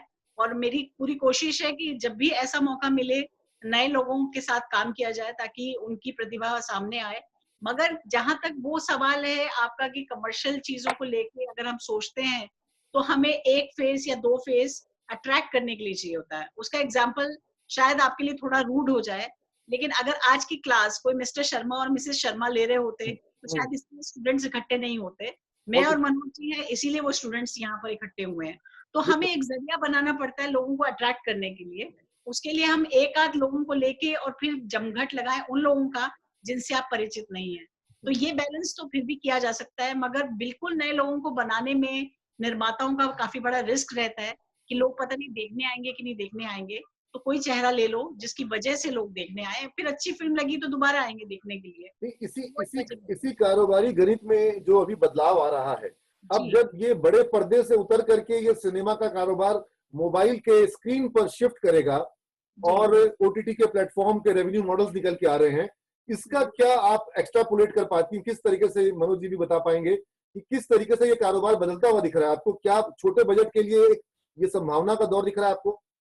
नहीं, बिल्कुल अच्छी पॉसिबिलिटीज शुरू हो रही है। और ये जो ओटीटी प्लेटफॉर्म है, इसके जरिए क्या है कि बहुत सारे नए लोगों को भी मौका मिलेगा, कुछ भी व्यक्त करने का आप डाल सकते हैं उसके अंदर।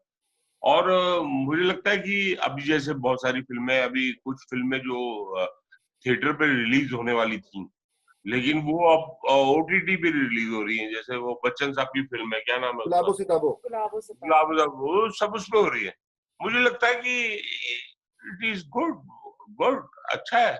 और क्या है कि नए टैलेंट्स जितने भी है, हमारे जितने भी नए युवा मेकर्स, एक्टर्स, उनके लिए अच्छा है कि एक नया प्लेटफॉर्म खुल गया है जिसमें वो अपना बनाएं या एक्ट करें और अपना दिखाएं, और लोग देख रहे हैं। और इसमें एक चीज ये हो जाएगी कि जो छोटे बजट के लोग हैं उनके लिए तो ये प्लेटफॉर्म बहुत अच्छा है, पर जो बड़े बजट वाले निर्माता थे जिनको बॉक्स ऑफिस हिट चाहिए होती थी फिल्में, उनके लिए ये एक बहुत बड़ा चैलेंज भी बन जाएगा कि अब उनको एक ऐसी फिल्म बनानी पड़ेगी जिसको सिर्फ सिनेमा में ही देखा जा सकता हो, मोबाइल पे मजा ना आए उसे देख के, बड़े पर्दे में देखना हो।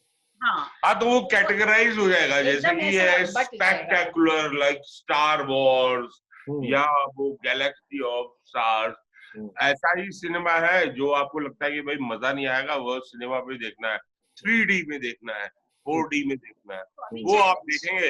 अदरवाइज तो सब कुछ आपके घर पे उपलब्ध है। तो आम सी कहानियां तो जरूर इसको फायदा होगा, लेकिन बड़े बजट वाली फिल्मों को डेफिनेटली काफी बड़ा चैलेंज फेस करना पड़ेगा, क्योंकि डिस्ट्रीब्यूटर्स की मार्केट है, बहुत सारी चीजें हैं जो जुड़ी रहती हैं एक फिल्म को रिलीज करने में। डेफिनेटली उनपे तो बहुत असर होने वाला है इस चीज का। वो कैसे बैलेंस करेंगे इतना तो टेक्निकली हमें नहीं पता, बट ये आभास जरूर है कि अभी फिल्मी दौर जो है उस पे काफी उथल पुथल होने वाली है। अच्छा, कारोबार की बातें हो गई और आपके संघर्ष की बातें भी हुई। अब एक बात मैं यहाँ पे पूछना चाहूंगा जो थोड़ा मूड को लाइट करते हुए, कि कहते हैं कि एक मयान में दो तलवारें नहीं रह सकती हैं। अब एक घर में दो कलाकार रह रहे हैं और दोनों कलाकार जो हैं वो घर पे जब रहते हैं तो क्या कब कौन अभिनय कर रहा है, कब कौन नेचुरल है, इसका कैसे हो पाता है? इसका जवाब आप दे उसके पहले मैं चाहूंगी, अगर आपका जो मोबाइल है वो लंबा है, उसको अगर हल्का लेटा दे तो हम दोनों के रिएक्शन एक साथ देख पाएंगे। अच्छा ठीक है, मैं कोशिश करके देखिएगा अगर हो जाए तो। हो गया, बहुत अच्छा हो गया, very good, thank you, thank you. अब दोनों आदमी बिल्कुल साफ साफ आ रहे हैं आप लोग। तो चूंकि अब आप बताइए, कभी ऐसा भी होता है कि ये रूठ गई हैं और पता नहीं आपको लग रहा है कि ये सही में रूठ गई हो, ये रूठने का अभिनय कर रही हो और आप इनको मना रहे हो और इनको लग रहा हो कि सही में मना रहे हो, आप भी मनाने का अभिनय कर रहे हो? और सर कैसे मनाते हैं जरा? हमारी लाइफ का बहुत बड़ा सीक्रेट है, हम पब्लिकली नहीं खोल सकते इसको, क्योंकि अगर मैंने ये बता दिया कि मनोज मुझे पता चल जाता है तुम कब कब एक्टिंग करते हो तो बहुत मुश्किल हो जाएगा। नहीं, अभी प्रॉब्लम ये हो गई कि अब तो हम लोगों के बच्चे भी शामिल हो गए। अच्छा, वो भी एक्टिंग करना सीख रहे हैं। ड्रामा स्कूल से ग्रेजुएट हैं, बेटा भी अभी लंदन से फिल्म मेकिंग का कोर्स करके आया है। तो हम चारों ही जो है घर में ऐसे रहते हैं। तो कोई मुझसे पूछ रहा था अभी अखबार वाला कि आपको कैसा लगता है क्रिटिसिज्म। मैंने कहा क्रिटिसिज्म क्या, घर में ही गाली पड़ जाती है। निंदक निगरान रखिए, बाहर जाने की जरूरत नहीं है, घर के डाइनिंग टेबल पे ही गाली पड़ जाती है कि पापा ये क्यों किया आपने, ये क्या बकवास फिल्म किया आपने। हाँ बेटा, ये परी पैसे चाहिए थे ना, घर का किराया भी। सर एक ग्लिम्स मिल सकता है रूठने मनाने का, एक ग्लिम्स? क्या नहीं समझ नहीं आया क्या? मतलब अगर आप एक दिखा दें कैसे रूठते हैं और कैसे मनाते हैं। अरे बाप रे, बहुत भयंकर है, आप लोग देख नहीं पाएंगे। नहीं, ये पति पत्नी के इस रूठने मनाने को देखने में भारतीयों को बहुत आनंद आता है, दूसरे को घर में देखने में। बिग बॉस जो है इतना हिट हुआ, क्यों हिट हुआ? जी जी जी जी, तो है।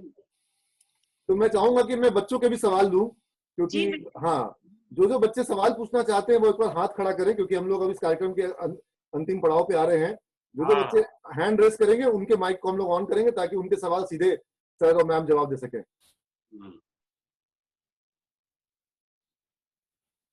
और अगर किसी को चैट में कोई लिख करके सवाल पूछ रहा हो, कुछ चैट में सवाल आए भी हैं। विक्रम विकी को अनम्यूट कर दो। ये तो कुछ ये विक्रम विकी के बारे में बताऊं। ये बच्चा हमारा पास आउट कर चुका है, अभी दिल्ली में है ये, और ये कुछ शॉर्ट फिल्म्स बना करके मेरे को भेजता रहता है। आज इसने मुझसे जूम का लिंक मांगा कि सर मैं भी आना चाहता हूं, तो मैंने उसको लिंक भेजा है। तो ये ऑलरेडी नाटक थिएटर में कॉलेज में भी काम करता था हमारे यहाँ, और अब ये अपना खुद का भी कुछ छोटे छोटे वीडियोस बनाता है। Good good, very. नमस्कार सर, आप सभी को।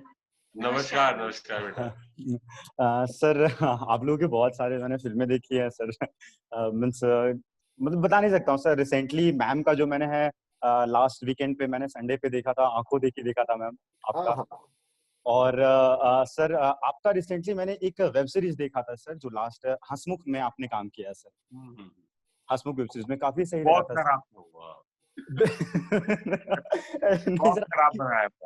अगर मैं आपकी एक्टिंग की बात करूं तो एक्टिंग तो सही थी सर, बाकी कॉन्सेप्ट सर जैसा भी रहे वो तो डिपेंड करता है। बाकी सर मैंने सिमेट से ग्रेजुएशन किया है, मेरा नाम विक्रम विकी है सर, और करेंटली अभी मैं दिल्ली में रह के थिएटर कर रहा हूँ सर। 2-2.5 साल हुए हैं, कुछ प्लेस भी मैंने किए हैं सर।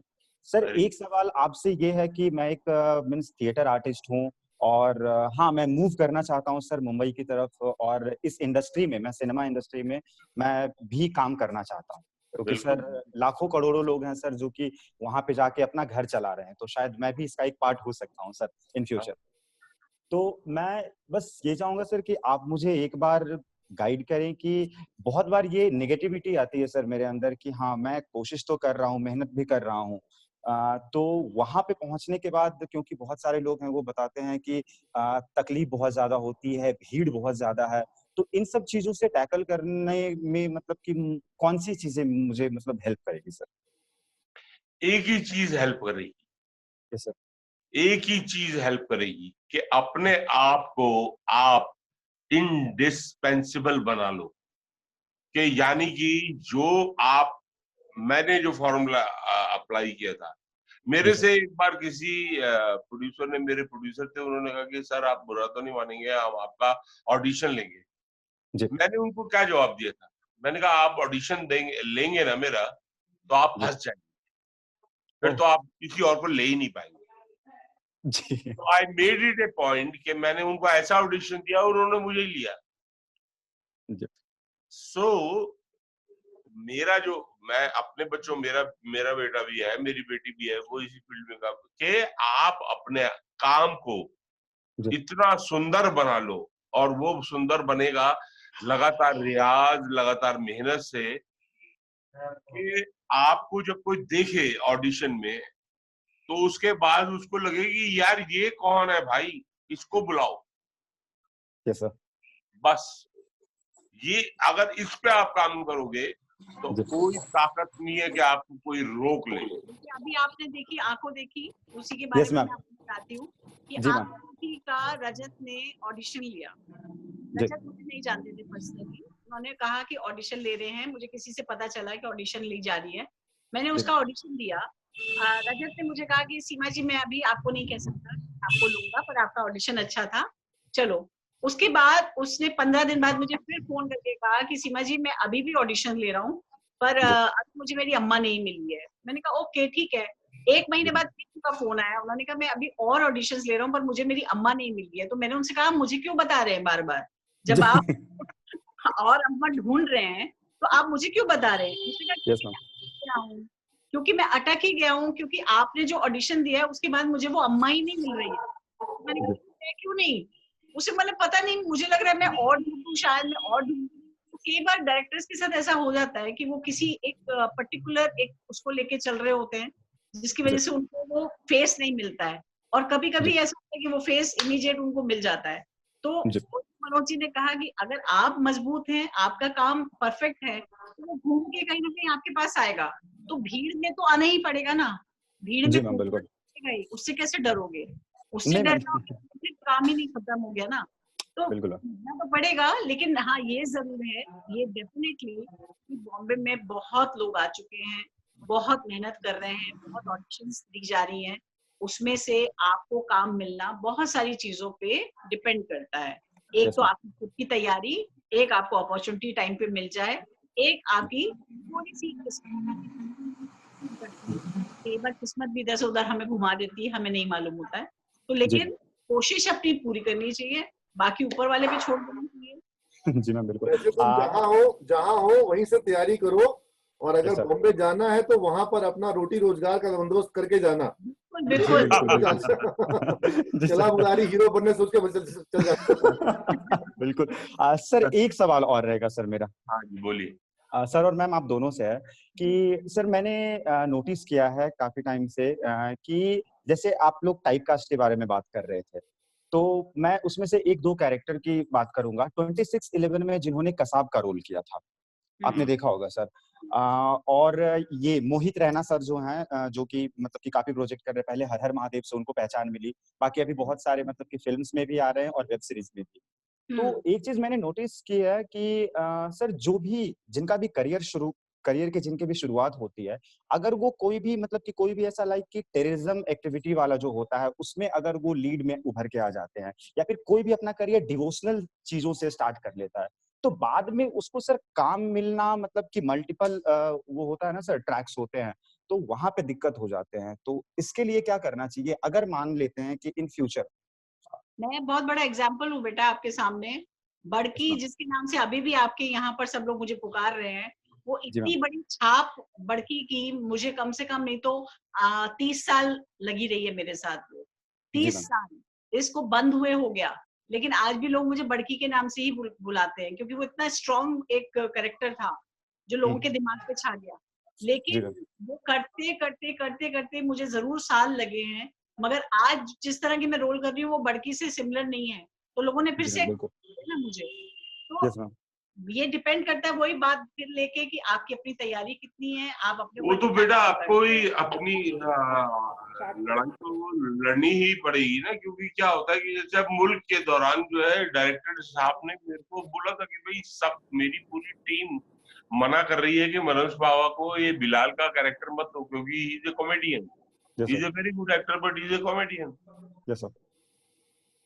लेकिन वो ये हुआ कि उनको मैंने कन्विंस किया, वो कन्विंस हुए और किसी तरह से ऋषि कपूर साहब का कन्विंस हुए, उनको भी मनाना पड़ा के, वरना वो ये कह रहे थे कि बहुत अच्छे एक्टर हैं भाई, मनोज बावा बहुत अच्छा एक्टर है but he is a comedian. लेकिन सब मानना पड़ेगा, बहुत इंटेंस आपका विजुअल्स होते थे, जहां पर भी जिस भी दृश्य में आप रहते थे आपके चेहरे के भाव सब कुछ बहुत इंटेंस रहा पूरे फिल्म में, और वहां पर कभी कोई ये महसूस नहीं हुई कि भाई ये कॉमेडी क्यों नहीं कर रहे हैं। पूरी पिक्चर में ऐसा कभी महसूस नहीं हुआ कि इन्होंने कॉमेडी क्यों नहीं करी, क्योंकि वो आपकी पूरी के पूरे कैरेक्टर में आप थे।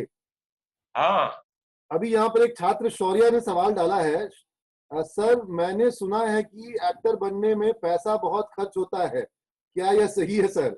नहीं, पैसा नहीं, मेहनत मेहनत। हाँ, मेहनत। मैं तो एक चीज कहता हूँ सर अपने स्टूडेंट्स को हमेशा कि बेटा मेहनत करके भी नहीं होगा, अगर मन लग रहा है ना तो बहुत मेहनत कर जाओगे, असीमित मेहनत कर जाओगे, और बाकी अगर मेहनत सोच के मेहनत करोगे तो 1-2 घंटे की मेहनत बाद थक जाओगे। मन बिल्कुल सही बात है, बात तो सही है, मजा तो आना चाहिए, मन लगना चाहिए ना। आपको कई बार बिना मन लगे भी करना पड़ता है, कई बार बिना मन लगे भी करना पड़ता है, जो कि जिसको मेहनत कहते हैं।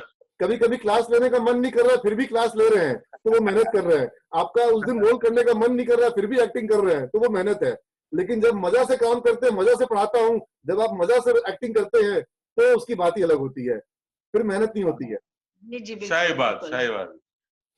तो अभी यहाँ पर एक सवाल और पूछ रही हैं, ये क्या नाम है, मैम आपकी बरेली की बर्फी मूवी बहुत अच्छी लगी, उसमें जो आपका कैरेक्टर था वो मुझे बहुत पसंद आया, मैम वो कैरेक्टर के पीछे की कहानी क्या थी, कुछ बताइए।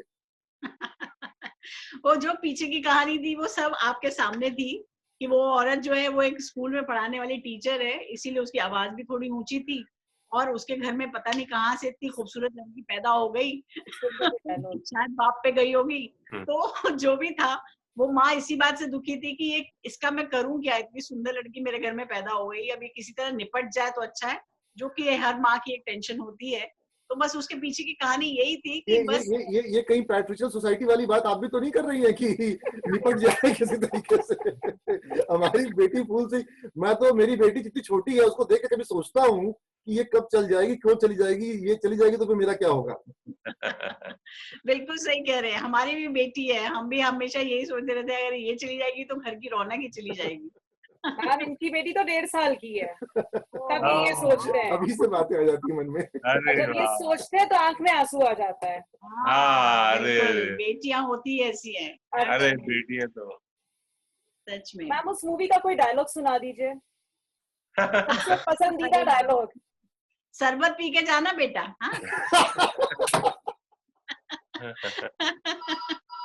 हाँ जी। अच्छा, यहाँ पर एक बात मेरे मन में और जो है कि मुझे लगता है कि चूंकि जब चर्चा यहाँ तक पहुंची है, जो थिएटर आप करते हैं जहां पर आप अपने आप को और जो समाज को संदेश देने की बात थी, और मैं इसको ये भी कहूंगा कि जो हमारा साहित्य है जहां पर बहुत कुछ समसामयिक ऐसा लिखा गया जो कि हम मंटो ने लिखा या इस्मत आपा ने लिखा, जिसको कि आज की बात उन्होंने पता नहीं कैसे उस वक्त लिखी जो आज भी वो गलत साबित नहीं हो रही है, आज और ज्यादा वो मौजू हो गई है और आज और ज्यादा उसकी महत्व हो गई है। लेकिन साहित्य से कहीं ना कहीं जो नई पीढ़ी है वो थोड़ी दूर हो गई है जी। यहाँ पर आपको क्या लगता है, कैसे थिएटर और कैसे आपकी इसमें जो आपने काम किया है उसके बारे में कुछ बताइए। औरत औरत औरत जो आपका नाटक है, कोशिश हमारी लगी भी है कि हम साहित्य से ही कहानियां उठाते हैं। मैंने भी अभी एक फेस्टिवल किया था जिसमें भीष्म साहनी जी की काम किया था, मेरे बेटे ने शरद जोशी जी पे काम किया था, उनकी कहानियां उठाई थी। और नसीर सर के साथ जो हम मोटली उनका जो ग्रुप है उसमें मैं और मनोज काम करते हैं, वहाँ मंटो की कहानियां करते हैं, इसमत चुगताई की कहानियां करते हैं। तो थिएटर के थ्रू तो हम बहुत कोशिश कर रहे हैं कि हम हमेशा साहित्य से ही कुछ उठाएं जो लोगों तक पहुंचे। मुंशी प्रेमचंद की कहानियां करें, कामता नाथ जी की कहानियां करें, तो बहुत सारे साहित्य अभी तक थिएटर से तो जुड़ा हुआ है। उसका मेन मकसद कहानियों का प्रेजेंटेशन करने का ये ही मुद्दा था कि जो हमारी जनरेशन जो है इन राइटरों से वाकिफ नहीं है, जानती नहीं है, उनको जाने। और हमें बड़ी खुशी होती है जब हम ये सुनते हैं कि हमारा शो देखने के बाद या पृथ्वी थिएटर की जो बुक शॉप है वो बोलते हैं कि बहुत सारे बच्चे आए और इस्मत चुगताई की कहानियां की किताबें ले गए, या हाँ बहुत सारे, जैसे हमने भीष्म उत्सव जो हमने किया था उनकी सारी किताबें उनके बुक स्टॉल का हमने बाहर प्रोविजन किया था। तो बहुत सारे यंगस्टर जो हैं वो कहानियां जब देखते थे और उसके बाद बहुत सारी खरीद के ले आते थे। ये रिवर्स हो रहा है, पहले लोग उपन्यास पढ़ते थे और फिर उसका नाटक देखने आते थे, अब वो नाटक देख रहे हैं और फिर वो उपन्यास खरीद रहे हैं। मतलब कोई भी तरीका हो, चलो कोई भी डालो, लेकिन ये कि एटलीस्ट ये होता है कि इन बच्चों को उत्साह तो जागा कि भाई भीष्म कहानी कौन थे, इस्मत चुगताई कौन थी। बड़े शहरों में ज्यादा मुश्किल होता है बच्चों का साहित्य से जुड़ना और साहित्य को पढ़ना। तो यहाँ पर हिंदी एक तो बहुत बड़ी प्रॉब्लम है बॉम्बे में, लोग हिंदी नहीं पढ़ते हैं। तो इसके लिए यहाँ पे तो ये बोलते हैं आप इस्मत जब चुगताई की बात कर रही तो फिर उर्दू भी वहां पर है। हाँ, तो अभी तो हमें ये बहुत मजा आता है थिएटर में करके, क्योंकि हम उन्हीं की कहानियां पढ़ते हैं। और मैं तो भीष्म साहनी का काफी काम कर चुकी हूँ, उनके ऊपर काफी कहानियां कर चुकी हूँ। और ऐसे ही बहुत सारे राइटर्स हम लोग जोड़ते हैं। लेकिन फिल्मों का क्या चक्कर है कि फिल्मों में साहित्य से लोग अभी घबरा रहे हैं, या यूं कहूं अगर कि जो साहित्यकार, जो बड़े बड़े राइटर्स थे, अब उनके बच्चे जो हैं उनके कॉपीराइट्स उनके पास हैं, तो वो थोड़ा सा कमर्शियली चीजें नहीं बैठ पाती हैं। वो बच्चे पता नहीं क्यों इतना ज्यादा अपने जागीरों से इतने जुड़े हुए हैं कि वो साहित्य को देना नहीं चाहते या बहुत महंगा बेचना चाहते हैं, जो शायद फिल्म इंडस्ट्री या कोई ऐसी जगह जाके वो लोग घबरा जाते हैं कि नहीं यार, इसके साथ बहुत सारे लीगल वो सारे राइट्स जुड़े हुए हैं, तो लोग साहित्य तक पहुंच नहीं रहे हैं, जिसका बहुत दुख है। और देखिए मैं यहाँ पर आपसे थोड़ा इत्तेफाक कम रखते हुए सवाल करना चाह रहा हूँ कि क्या सही में फिल्म इंडस्ट्री साहित्य की मांग कर रही है? क्या उसके पास जो एक फॉर्मूला है कि लड़की का बाप अमीर है और लड़का जो है वो उसको पटा रहा है, उसको घुमा रहा है, और फिर वो लड़की जो है उसके बाप उसकी किसी अमीर लड़के से शादी कराना चाह रहा है, और में कुछ ये नहीं इतना ही कहूंगी कि हमारे यहाँ पढ़े लिखे लोग बहुत कम है। हमारे यहाँ पढ़े लिखे लोगों की बहुत कमी है। ये देखिए, आप जो बात कह रहे हैं वो करेक्ट है कि साहित्य से कोई हमारी इंडस्ट्री जुड़ना ही नहीं चाहता है। अगर हमारे साहित्य से, हम कई बार इस बारे में बहुत बार आपस में बात करते हैं कि यार हमारे यहाँ ऐसे ऐसे राइटर्स हैं, ऐसे ऐसे साहित्य, लेकिन साहित्य से उठाती नहीं है। वही जो आप कह रहे हैं कि एक लड़का मिला है, लड़की मिली, वह फॉर्मूला बनाओ, 1-6 गाने डालो, चलो भाई, वो परेशानी है। अभी मैं कितना एक कहानी मैंने उठाई है, फिर से साहित्य से उठाई है, मुझे मालूम है कि मुझे कितना डिफिकल्ट हो रहा है। एक प्रोडक्शन हाउस के साथ बातचीत चल रही है, वो इतना घबराए हुए हैं कि ओहो ये लिखी हुई कहानी है, एक राइटर की कहानी है, वो लोग डरते हैं। हमारी इंडस्ट्री काफी डरी हुई है साहित्य से कोई भी चीज उठाने के लिए। उसके पीछे बहुत सारे रीजंस हैं, लीगल जो भी कह सकते हैं, मालूम नहीं मुझे। मनोज जी, आपका परिवार शायद बंटवारे के पहले वर्तमान पाकिस्तान में रहता था, और आपके पिताजी शायद वहां से यहाँ आए थे, या आपके दादाजी शायद वहां से यहाँ आए होंगे। और आपने मंडो की बात कही, आपने इस्मत आपा के नाटकों को आप लोगों ने किया। तो भारत पाकिस्तान धरती पे ये दो देश ऐसे हैं, और मैं बांग्लादेश को भी शामिल करूंगा, जहां पर एक सी भाषा, एक सी शैली, एक सी सोच वाले लोग और एक जैसी सभ्यता वाले लोग रहते हैं। हमको नहीं लगता कि किसी और देश से हमारी सभ्यता, हमारी बोलचाल, हमारी संस्कृति इतनी मिलती होगी, क्योंकि हम एक थे, किसी समय में हम एक थे, और हमारा कुछ वहां छूट गया, उनका कुछ यहाँ है, और उनके जैसे लोग यहाँ पर भी हैं। तो ये जो आपके जीवन काल में, क्या आपको कभी मन करता है कि आप कभी पाकिस्तान हो करके आए, देख करके आए, या जो हम लोग आज दुनिया में सबसे ज्यादा दुश्मनी किसी से महसूस करते हैं तो हमको लगता है कि हमारा सबसे बड़ा दुश्मन हमारा पाकिस्तान है, जो सबसे ज्यादा हमसे मिलता जुलता है, जिससे सबसे ज्यादा मैचिंग हमारी होती है, हम सबसे बड़े दुश्मन उसी के हैं। तो ये इस पर आपको क्या लगता है? 2 बार गया हूँ पाकिस्तान। अच्छा, 2 बार पाकिस्तान गए हैं आप? हाँ, लाहौर। कहाँ गए कुछ बताइए पाकिस्तान के बारे में।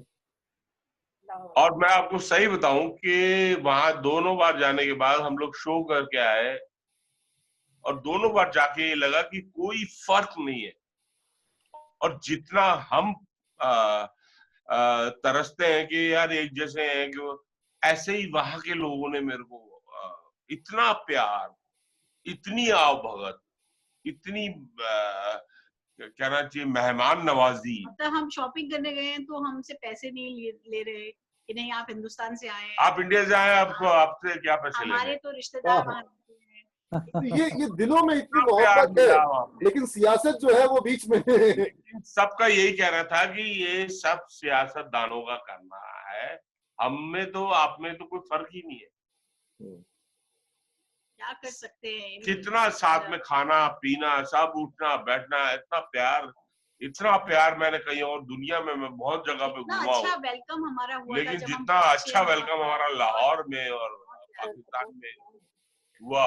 कभी आप लोग दोनों का पटना आने का कभी प्रोग्राम बना है? कभी पटना के बिहार आना हुआ है? पटना हम लोग, हमारे बड़े दोस्त हैं, अपना विनीत जी तो है और संजय मिश्रा है, बहुत दोस्त है। कई बार प्रोग्राम हमने बना ली, बाई चांस बना नहीं, लेकिन रांची आए थे अभी, रांची गए थे, झारखंड गए थे। सर इस बार इस बार विनीत भैया को कहेंगे कि आपको पटना ले करके आए, आपको लिट्टी चोखा वगैरह खिलाएंगे यहाँ पर हम लोग। नहीं, आपसे जरूर मिलेंगे। बिल्कुल, बहुत आनंद होगा, बहुत मजा आएगा। हाँ बिल्कुल। तब हम ये वेबिनार की क्लास नहीं, हम लाइव क्लास करेंगे। हाँ नहीं, अरे बड़ा मजा आएगा, बच्चों के साथ मिलेंगे, उठेंगे, बैठेंगे, चाय पियेंगे, बढ़िया।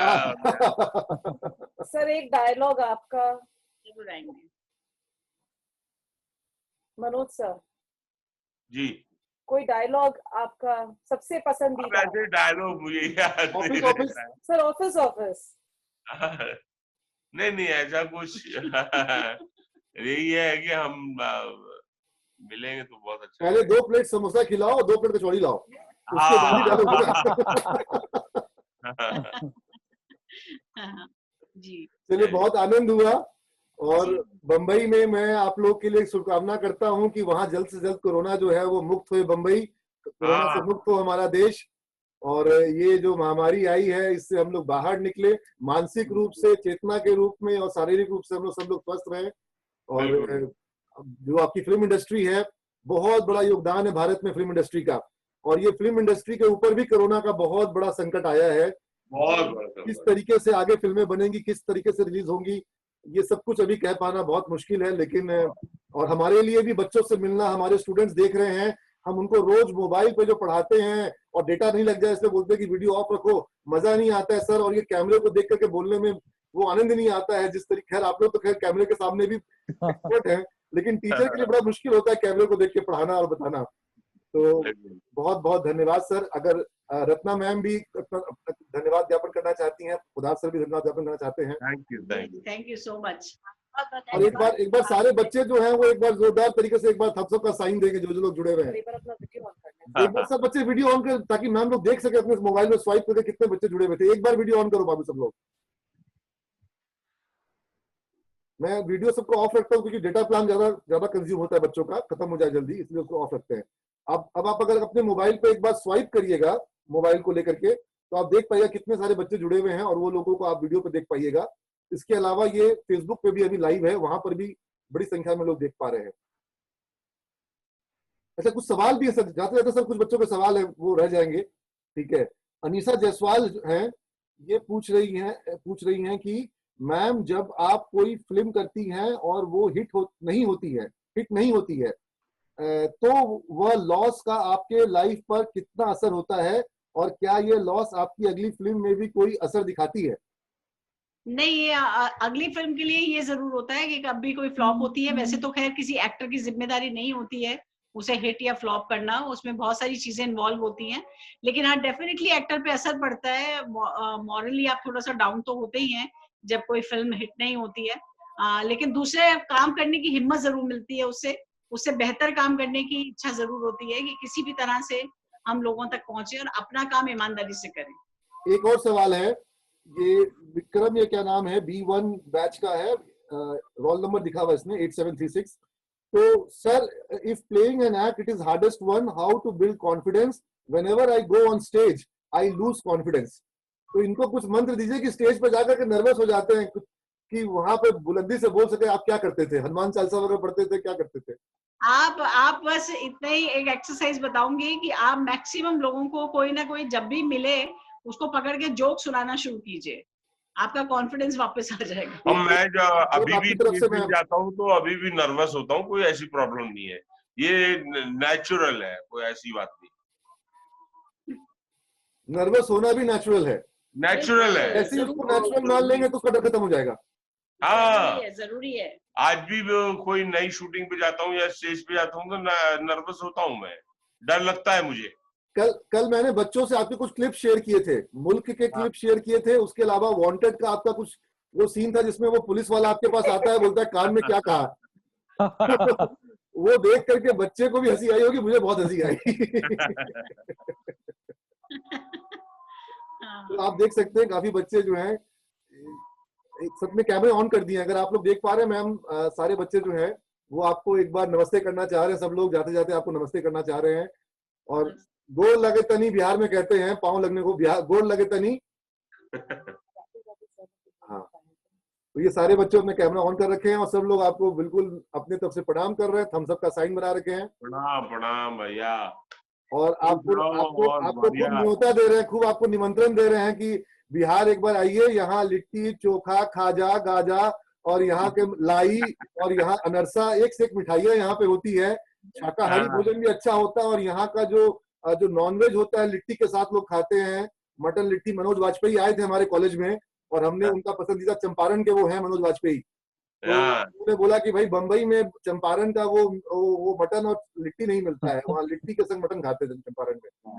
तो उनके लिए हमने मंगवाया था और वो बड़ा आनंदित हो गए कि भाई ये तो बहुत जबरदस्त चीज आपने मंगवा दी। आपने बात की थी करीम के मटन की, तो मैंने आपको वो भी लालच डाल दिया है कि कभी बिहार आइएगा तो बिहार का हांडी मटन कहते हैं उसको, चंपारण का हांडी मटन, उसको मिट्टी के हांडी में पकाते हैं धीरे धीरे। तो उसके लिए आइए बॉस, और आपको बहुत आनंद होगा। लॉकडाउन जल्दी खुले, और यहाँ पटना में आपके बहुत फैन हैं। अरे थैंक यू। चलिए, thank you so much sir, thank you so much sir. Thank you ma'am. Thank you. Okay ji.